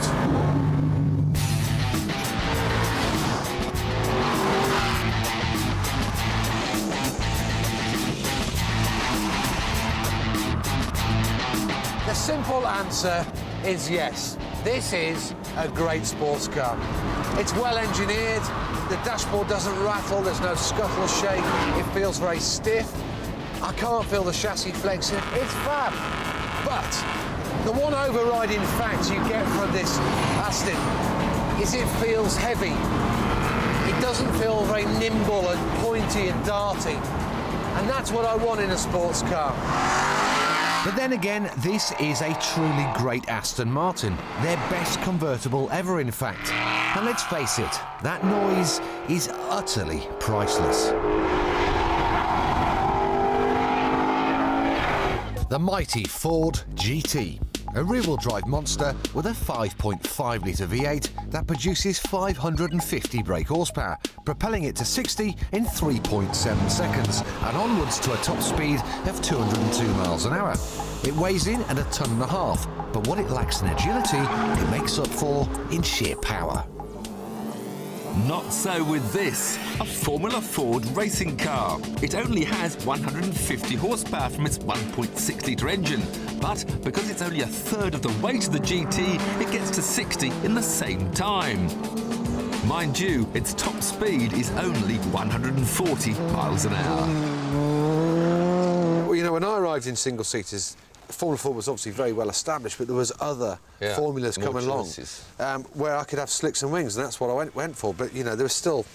Formula Ford was still a fantastic... Yeah, and this is the formula which began the single-seater career of James Hunt in the 60s, and even Michael Schumacher started his single-seater racing career in Formula Fords. And even back days when I raced one, mine had a Ford Cortina engine, now it's the Ford Focus engine. And the bloke in the pub couldn't believe that a 150 horsepower racing car could be faster than a 550 horsepower supercar. Well, I mean, I'd like to stay over this side because I think this is going to win. Well, it might not be. I mean, that's what we're here to prove. So I'm going to drive this as hard as I can. Well, I'm going to get changed to go back into my Formula Ford career.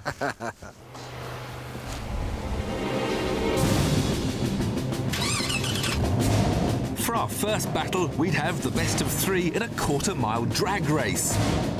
I have less power, but Jason has more weight. Time for run 1.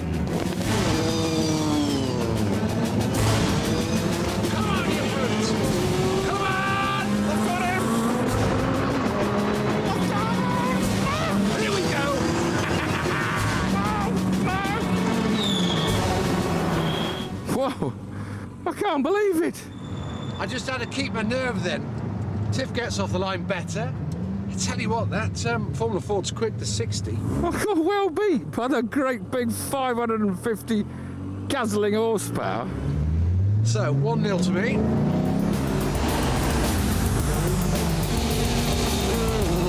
I've nailed a really good start. Oh, missed second gear. Where's it gone? So that's 1 to Tiff.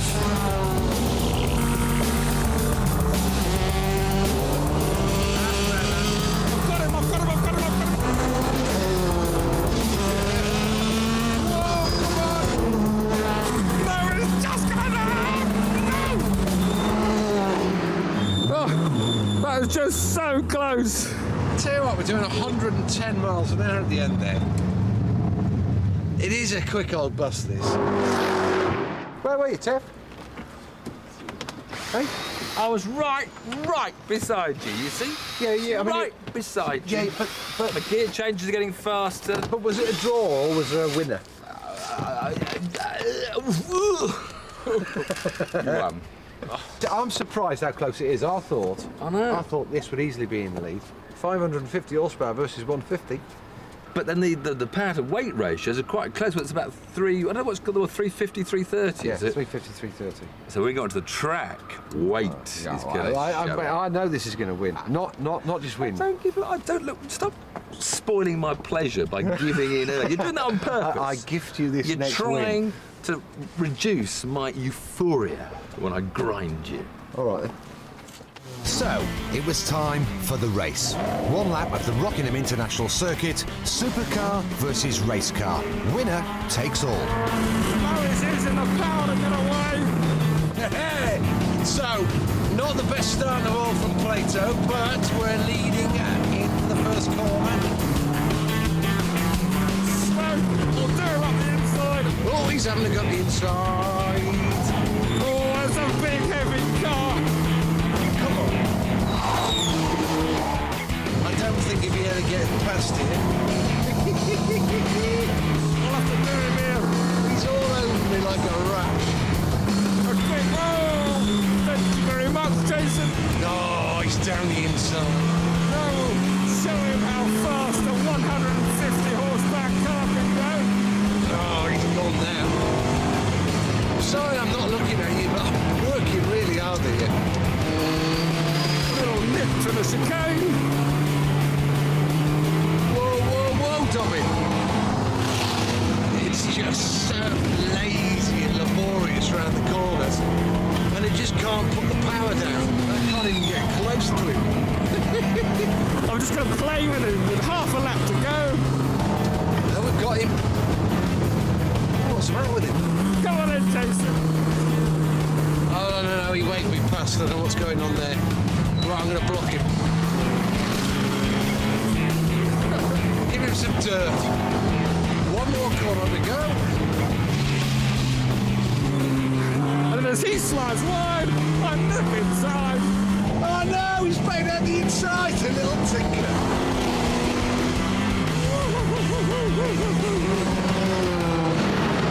He was just playing with me, that little swine. Oh, the Formula Ford wins the day.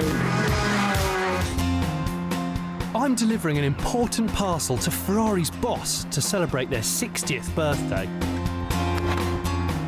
Our delivery van is the flagship 612 Scaglietti, dripping in options that raise its value to nearly £200,000. This will be the first Ferrari I have ever driven. And I have to say, I'm really looking forward to seeing what all the fuss is about. Right, so basically the drill is, according to the lovely lady you showed me, I've got to put it in first like that.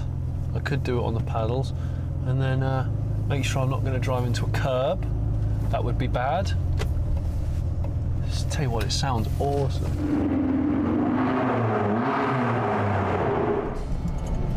Second gear, that's the first time I've ever gone into second gear in a Ferrari. It's the first time I've ever done 38 miles an hour in a Ferrari. Oh, it's the first time I've done 5,000 RPM in a Ferrari. I think that, yeah, I don't know what to say, my mouth is just locked up. And that's the point. Even on a dull and drab M25, in a Ferrari, just a lick of throttle is like casting a magic spell. I think this is the sound that lots of middle-aged men climax over. I had a feeling it was going to be a very quick trip. Do you like the car? It's Ferrari, isn't it? Yeah. Yeah, it's nice. Would you like a ride at some point? Maybe not today, but another day. Rude, is he? No. I'm old enough to be your mother. No. I don't know why I've just indicated to go on the train. There's no other way of getting on the train. I feel a bit stupid now. Hello, we're in the Eurotunnel train, so I'm coming to you live from underwater, under the English Channel. Do you know what, if the trip ended now, I'd be a happy man. I've done some really good miles in the 612. It's a really purposeful car. I'm not in love yet, though. I think it needs to try a bit harder. We need to bring on France.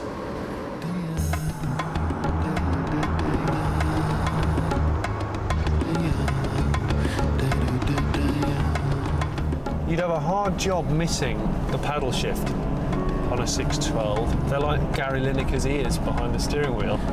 I'm fondling Gary's ears every time I want to change a cog. All right, Gary. One thing you're certainly not short of on this car is power. I think that's what Ferrari buffs always harp on about. You've got that sound. It's a 6-litre V12 front-engine Ferrari, rear-wheel drive. It does 0 to 62 in 4.2 seconds, respectable considering it's a 4-seater. And it hits top speed 199. I don't quite understand. Hang on, why didn't you just go straight for 200 miles per hour? We're 1 mile per hour short. Surely that's immensely depressing for someone who's bought it.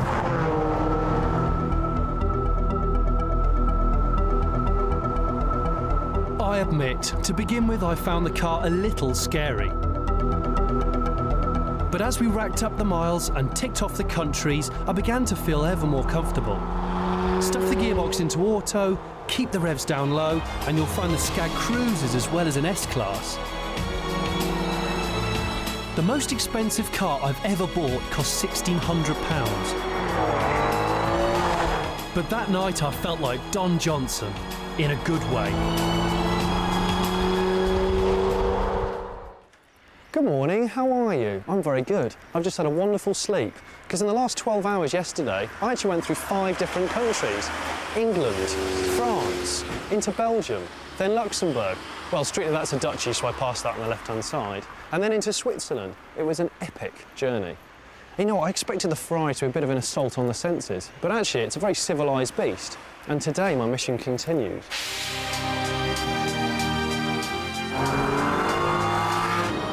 We were on our way to the Gotthard Tunnel. At 10 miles long, it's the 3rd biggest in Europe. For me, this would be the scene of a certain rite of passage. You see, it's all about the oral pleasure. Here we go. Shall I play with the paddles? Shall I drop it into first? Yes. Shall I put the window down? Yes. Shall I press sport mode? Yes, I think so. Excuse me a minute. Oh, that's glorious.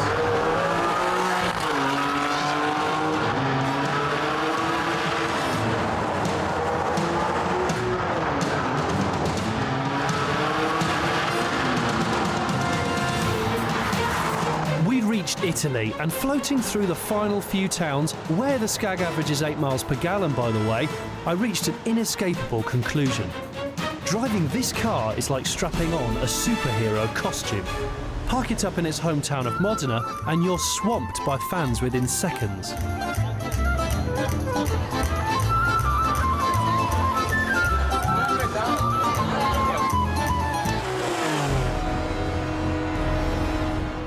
got waved through Ferrari's front gate and drove through the factory grounds for the final few yards of our journey.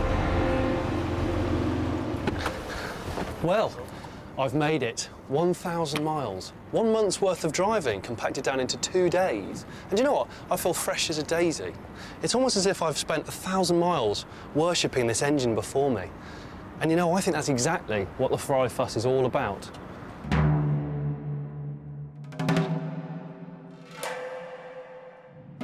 Admittedly, going fast in a Vauxhall may sound unlikely, but this is no ordinary Vauxhall. They call it the Thunder from Down Under. It's the new VXR8. It's a replacement for the old bruiser, the Monaro. It's based on their cheap and cheerful Australian muscle car, the Holden HSV. And I've got to say, I'm very tempted.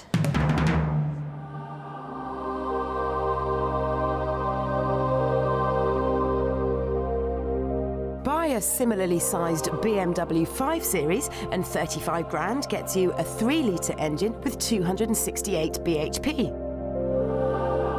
With the VXR8, you get a 6-litre V8 delivering a massive 414 bhp. The question is, where's the catch?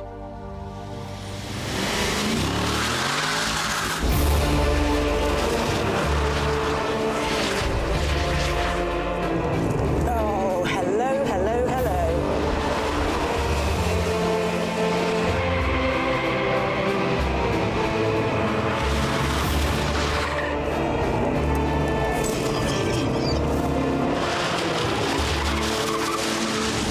You can tell this car is Australian because it has no finesse. Great fun, all brawn, not much brain. It is very easy to get it sideways when you've got the traction control off. Just turn the wheel, boot the throttle, and she just steps out.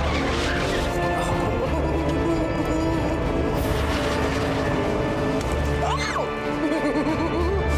And hey presto, we have oversteer.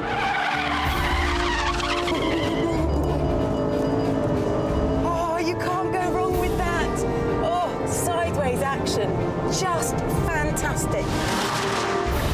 And don't think they've saved money on the brakes. The 4-pot calipers on this thing supposedly stop it from 60 faster than a BMW M5 and a Lamborghini Murcielago. And after testing it a number of times, I can well believe it. Nope, brakes seem fine. It's built well, it's equipped well, it goes well, it's entertaining to drive, and it stops well. So is there a catch at all? Well, the gearbox is a bit clunky, and that badge isn't the coolest, but you can't argue with the cracking performance figures. 0 to 60 in just 4.9 seconds and a top speed of... The one figure Vauxhall does not quote anywhere is this car's top speed. So, ladies and gentlemen, this is the first official, unofficial top speed run of the Vauxhall VXR8.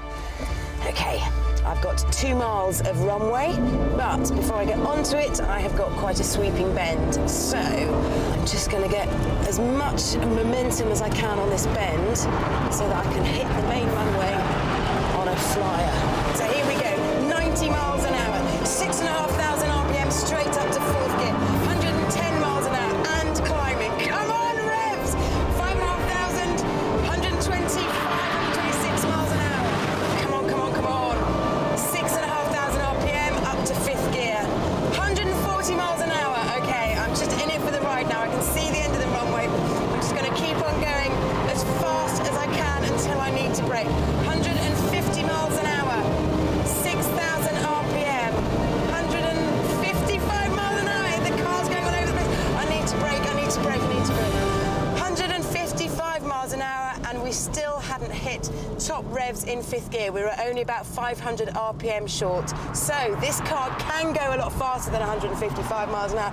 What a bargain for 35 grand. I knew you'd love this car. Thank you very much, Vauxhall, for building a bargain petrol heads car. Absolutely. The GT3 RS. the most extreme street-legal Porsche. 0 to 62, 4.2. Top speed, 193. With 415 horsepower, it's not as powerful as a 911 Turbo, but the power-to-weight ratio is practically the same, thanks to a radical diet. For starters, there's no mollycoddling four-wheel drive. The rear window is made of plastic, the suspension is fully adjustable, and when the safety features include a rollover cage, you know this is as close to a race car as you can get. Which got us wondering how it would compare to this. The 911 GT3 Cup car, raced by Team Parker in the UK Carrera Cup Championship. It has the same power and costs an identical £94,000. So let it set the benchmark. The steering is beautifully light, no real muscle-bound effort at all. And these slick tires, now they've got some heat in them, are really generating amazing G-force. The car seems to take off on the bumps and land and grip almost immediately. Very confidence-inspiring. Am I loving this or am I loving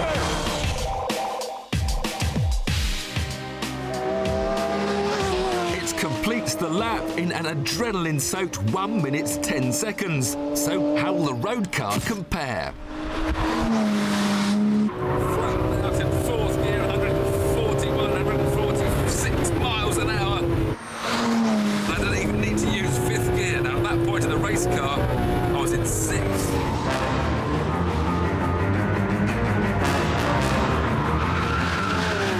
At first it felt like a wallowy old barge. Now I've settled into it, and it's mightily impressive. The cornering characteristics are very similar. I couldn't take that right-hander flat out in the race car. I can't quite take it flat out in the road car, but it's quite snappy. As soon as you stiffen the cars up, they become more edgy, they're less easy to power slide and showboat around, although there is one corner here at Castle Combe where you just can't resist it. You give it a flick on the power and then just balance it on the throttle and the opposite one. But enjoy.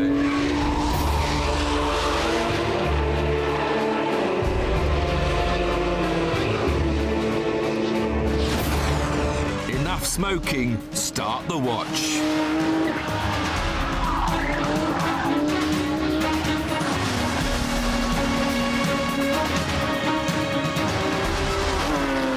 The RS gets round in 1 minute 15. Without slick tyres and a racing gearbox and carrying more weight, it was 5 seconds slower than the Cup car.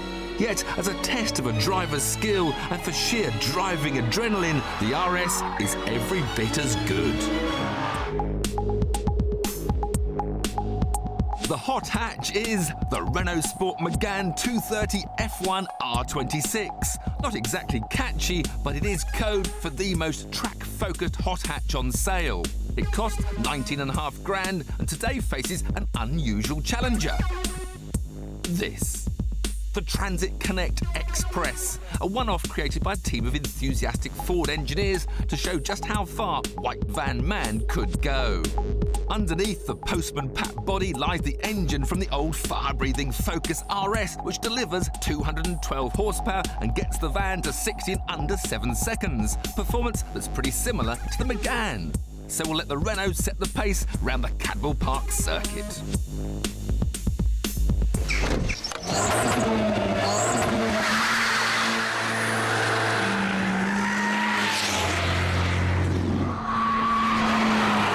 It uses a 2-litre turbocharged engine that creates 222 horsepower.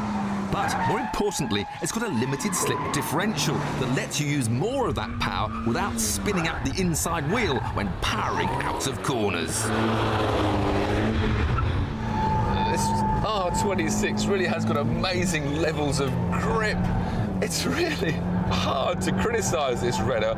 I'd like a slightly looser rear end, a little bit more neutral on turning.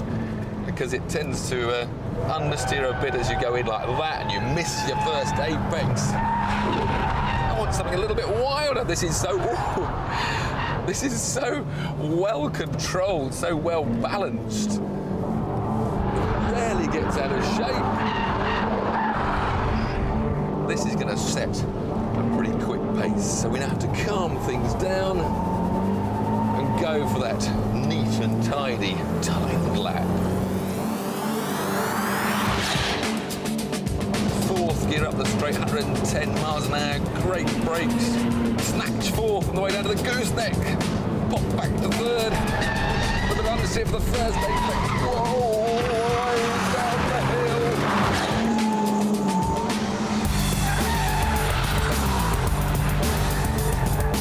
Now this is where we need to feed the power, let the traction fly through the two wheels.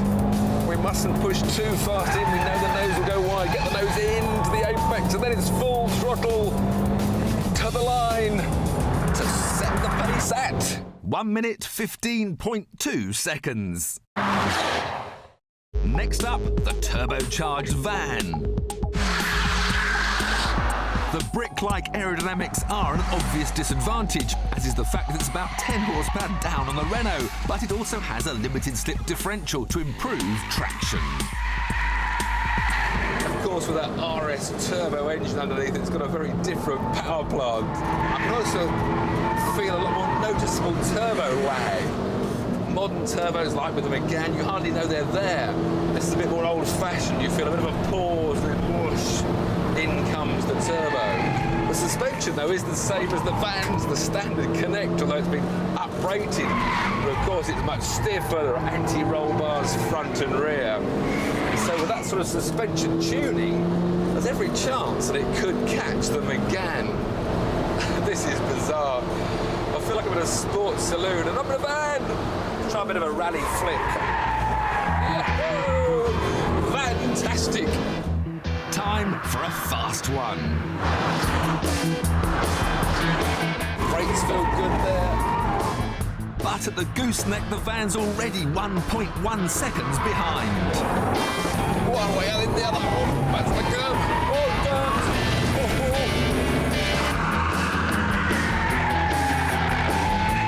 I can't quite get the power on quite as quick as I did the Megane. The steering feels a lot more fun. There's much more feedback. Fun it may be, but down to the hairpin, it's lost another full second. It certainly puts a much more of a smile on your face. I'm in a transit van. At the finish, the van crosses the line a respectable 2.5 seconds behind the Megane.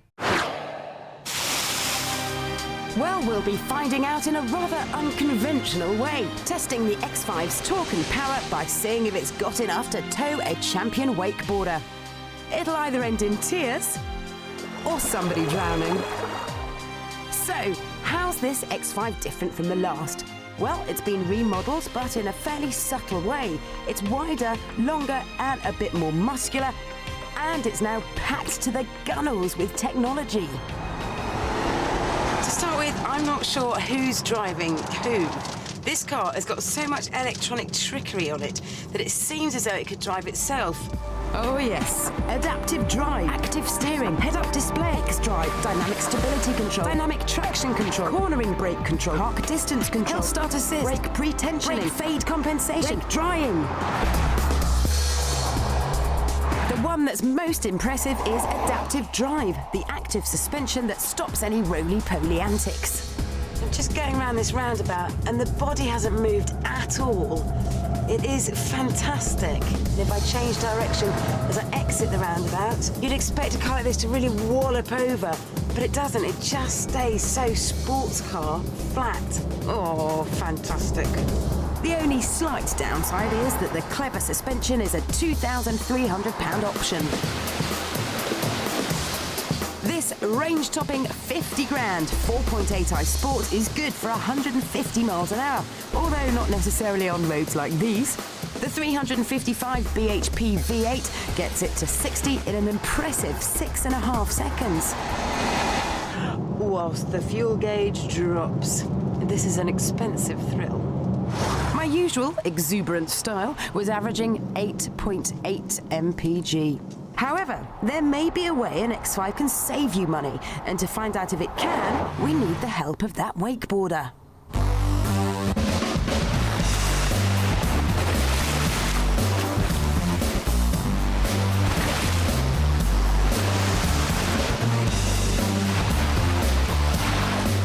Crowhurst is a champion urban wakeboarder and has a reputation for pushing the sport to the extreme. All he needs is a rope, water and a boat. And that's where the problem lies. Tow bars and trailers are a hassle, and a wakeboarding boat costs £50,000. Wouldn't it be good if you could cut out the expensive accessories and just use the car instead? Now then, how do we actually fit you to the car? Well, lucky enough we got the running bars and the roof bars, so I'm just going to rig a little line around the top and then hook this thing to it, and it should do the job. OK, well, I can give you a hand if you want. Well, yeah, if you just hold these two together for us. And should I sort of take off at a gallop or just ease my way up to speed? Basically, when you're driving a boat, you kind of judge it by looking at the rider as to how they're taking off. So you keep your eye on the mirror and just see at what point I'm planing, and then just so my arms don't pull out my sockets, that's all. If I do get into any mishaps, you can always let go and you'll sort I'll be fine, it's you that'll get into trouble. That's true. Matt was calm. I was not. Wakeboarding can be dangerous. Towing things can be dangerous. Therefore, towing wakeboarders is daft. With luck, Matt would slide over the rail, up this jump and land perfectly. Go on in, go, go, go, go! That's 10 miles an hour. That's 20. Faster. Oh my gosh, he's saying faster. Oh my gosh, this is really scary. Oh, I lost him. Oh dear, I don't think I'm very good at this. I hadn't been fast enough, so Matt had to miss the rail out altogether, and with not enough height off the jump, he couldn't complete his spin. If the X5 was ever going to do a decent job of replacing a boat, I'd need to put my foot down. OK, so I'm going to take up the tension. Go quickly up to 20. Here he comes, I'll keep it steady. Oh, gosh, I'm going to need to go a bit quicker. Have I lost him? No, he's still there. Oh, my gosh. Oh, gosh. Just as Matt hit the ramp, I hit the accelerator, jerking him forward, wrecking his landing. Uh-oh. After a pounding in the face like that, it took a bit of persuading to get Matt to do one more run. I promised to be smoother. OK, so really throttling quite fast, get around the corner. The X5 taking to it beautifully. Have I still got my wakeboarder? Yes, I have. He's still on board.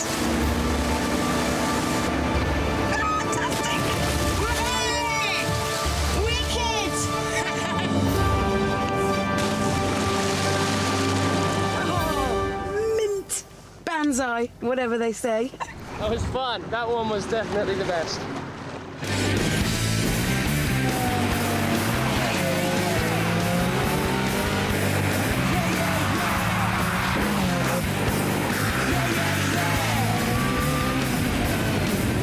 It's the latest rich man's toy with lightweight and lots of power. It's the Lotus 211. When the original convention-busting Elise came out 10 years ago, its featherweight, nimble handling was a revelation. But like most things, as time goes on, the Elise has become a little fatter. Well, now they've gone back to the original Elise weight of just over 700 kilograms, except this time they've given it twice the torque and twice the power. Now, Lotus reckon they've got enough capacity to make about 100 of these 40 grand cars a year. And they're at pains to point out it's perfectly road legal and surprisingly easy to drive on the road. Apparently, track day enthusiasts take great pride from being able to say they drove to the track. Skating down the motorway in a funny little thing like this, well, it's all part of the adventure. Personally, I can't see the appeal of flies in my teeth. Get yourself a trailer, lads.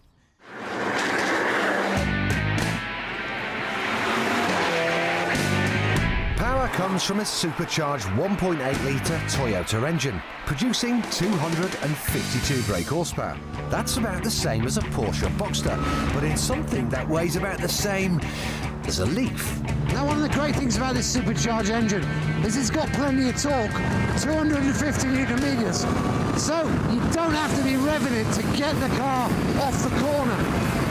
You want great throttle response. You can feel the engine straight away through your feet. Here we go. Power. It's very, very responsive.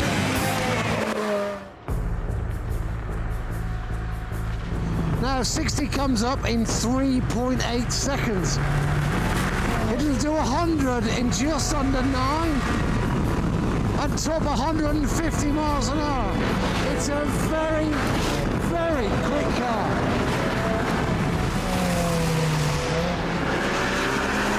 And there's one characteristic about all Lotuses which are generally brilliant, and that's their steering. And this car is no exception.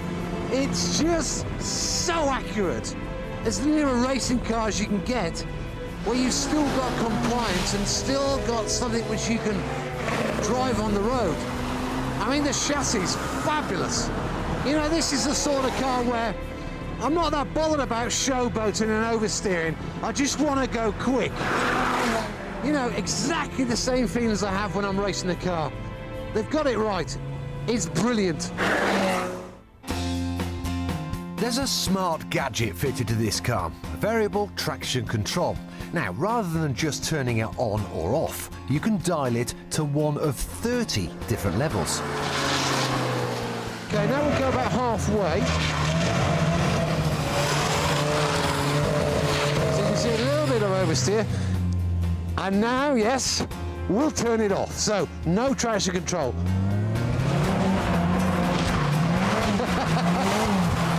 It's a great system and means you can now tailor your car precisely to suit your own driving ability. Now that's fun. During development, the engineers jumped in the 211 prototype, drove 600 miles to France, entered a race and won it. Then drove home complete with a trophy in the passenger seat. That sums up perfectly what this car is all about. It's user-friendly and not so hardcore that you need to be a professional to enjoy it. But you will need to be an enthusiast with a few quid.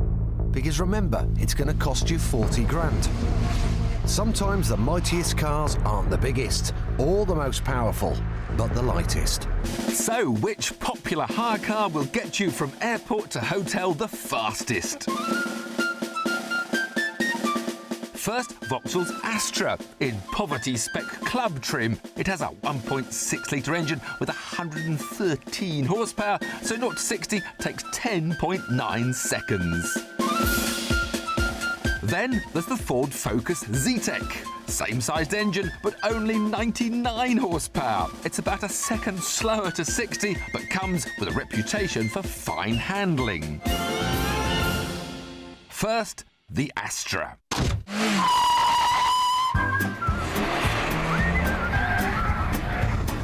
Now, I'm feeling a bit proud of myself, really. I've picked this Astra with its new twin-port engine, which only came out earlier this year, because it gives better economy. So, while I've got this bag of nails underneath me, at least I'm going to get, apparently, about 45 miles to the gallon, which isn't surprising because it doesn't feel very fast. Now, of course, when you rent a car, you're going to be on strange roads, so you've got to be in a car which handles well when you come across the unexpected. Especially as you could be on the wrong side of the road because you think you're in England and you're in America, and then, oh, the corner's tightens up, and well, no, it took me out of trouble there, so far, so good. Now, onto our Cadwell Park Straight, we start downhill, which encourages the engine to gradually gather momentum up to 80. Oh, change the fourth at 83, 4, and the speedo's actually going back down again as we go up a hill. One good thing about this car is it's got a right big display in the middle, so as I'm accelerating uphill, I can see it's Wednesday, which is encouraging because by the time I get to the top of the hill, it could well be Thursday. Still, we're on racing circuit, it's time to set a lap, start the clocks.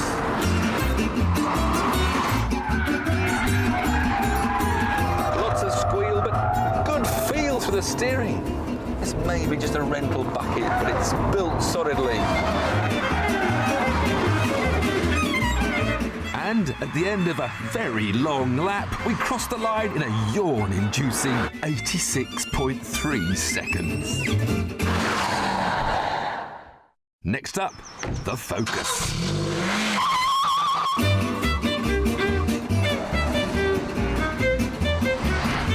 We are a little bit of power down, we're a bit heavier.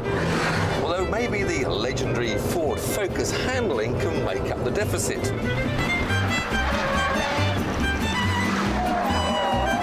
In fact, I was only reading just on the flight here about how Ford Focus is a lead in the World Rally Championship, so they must be good at cornering. Oh, yes. So, that must be better than a twin port. I've actually got less than 100 horsepower. That is my only major worry. Right, we're up the hill, we're up top of hill, and then we go down the hill, and we'll soon be halfway down, and we'll get the old egg timer started any time now. It's down on paper, and it's down entering the gooseneck, but only by 1/10 of a second. Turning is definitely a snatch better, and a brilliant change of direction. Just floating to neutral there, which is really what you want a front-wheel drive car to do on a race circuit. And that better handling brings it neck and neck at the hairpin. Now only the climb uphill towards the finish remains. And with its extra power, the Astra edges back in front by 3/10 of a second. Making it the one you should hope for at the Hire Car Desk Lottery. Right, now we have got a match made in heaven. It is a Nissan 350Z and me. If ever there was a case of don't judge a book by its cover, then this is it. Stop thinking about bluebirds and Almiras. Look past the badge. The 350Z is one of the greatest coupes of our time, and more than a match for rivals from BMW or Porsche. And this is the new 350Z. As you can see, they've completely ripped up the rulebook and given us a radical new design. Well, actually, I can only spot two differences so far. The first being an illuminated ignition switch, and the second, there's a little bulge in the bonnet. Cheeky.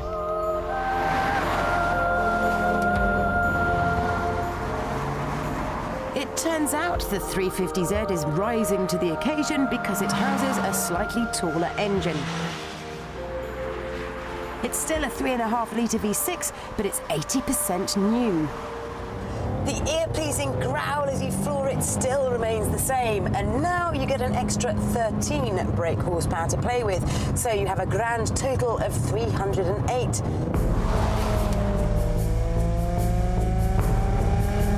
The power delivery is creamy.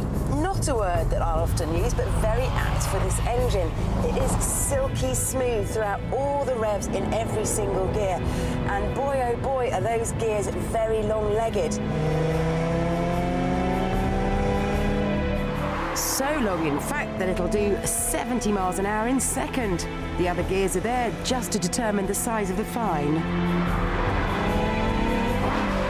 The rev limit has been increased by 500 RPM, so you can now drive it even harder. Great for rev heads like me. It'll keep on screaming till 7,500 RPM.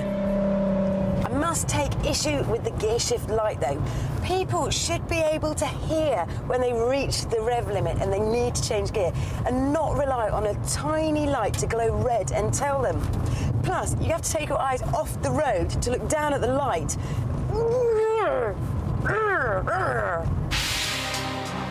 The engine tweaks make the car only 1/10 of a second quicker to 62, but accelerating from a standstill gives you such a buzz that 5.7 seconds just isn't long enough. To be honest, not much else about the car has changed in this strict two-seater. The interior design is good, although not quite a match for Audi's TT. And if you want heated leather sport seats, better music and cruise control, they'll cost you another £2.5 grand on top of the £26,795 showroom price. Of this calibre needs to be taken on roads like this because its handling is a dream. For starters, the steering is very close to perfection. The faster you go, the less power assistance you get, which means that you end up with full feel of the tarmac and the tyres. It's real seat of the pants driving. I can feel exactly what all four corners are doing, what the chassis is doing. That is what makes it a fantastic car. The previous 350Z was one of my favourite ever cars, and it's just got better. Hooray!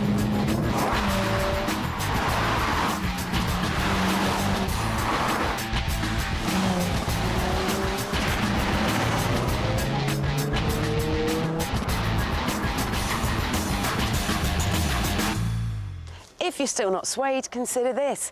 A 350Z is more powerful and will out-accelerate Porsche's baby coupe, the Cayman, and this will save you £10,000. Like I said, look past the badge.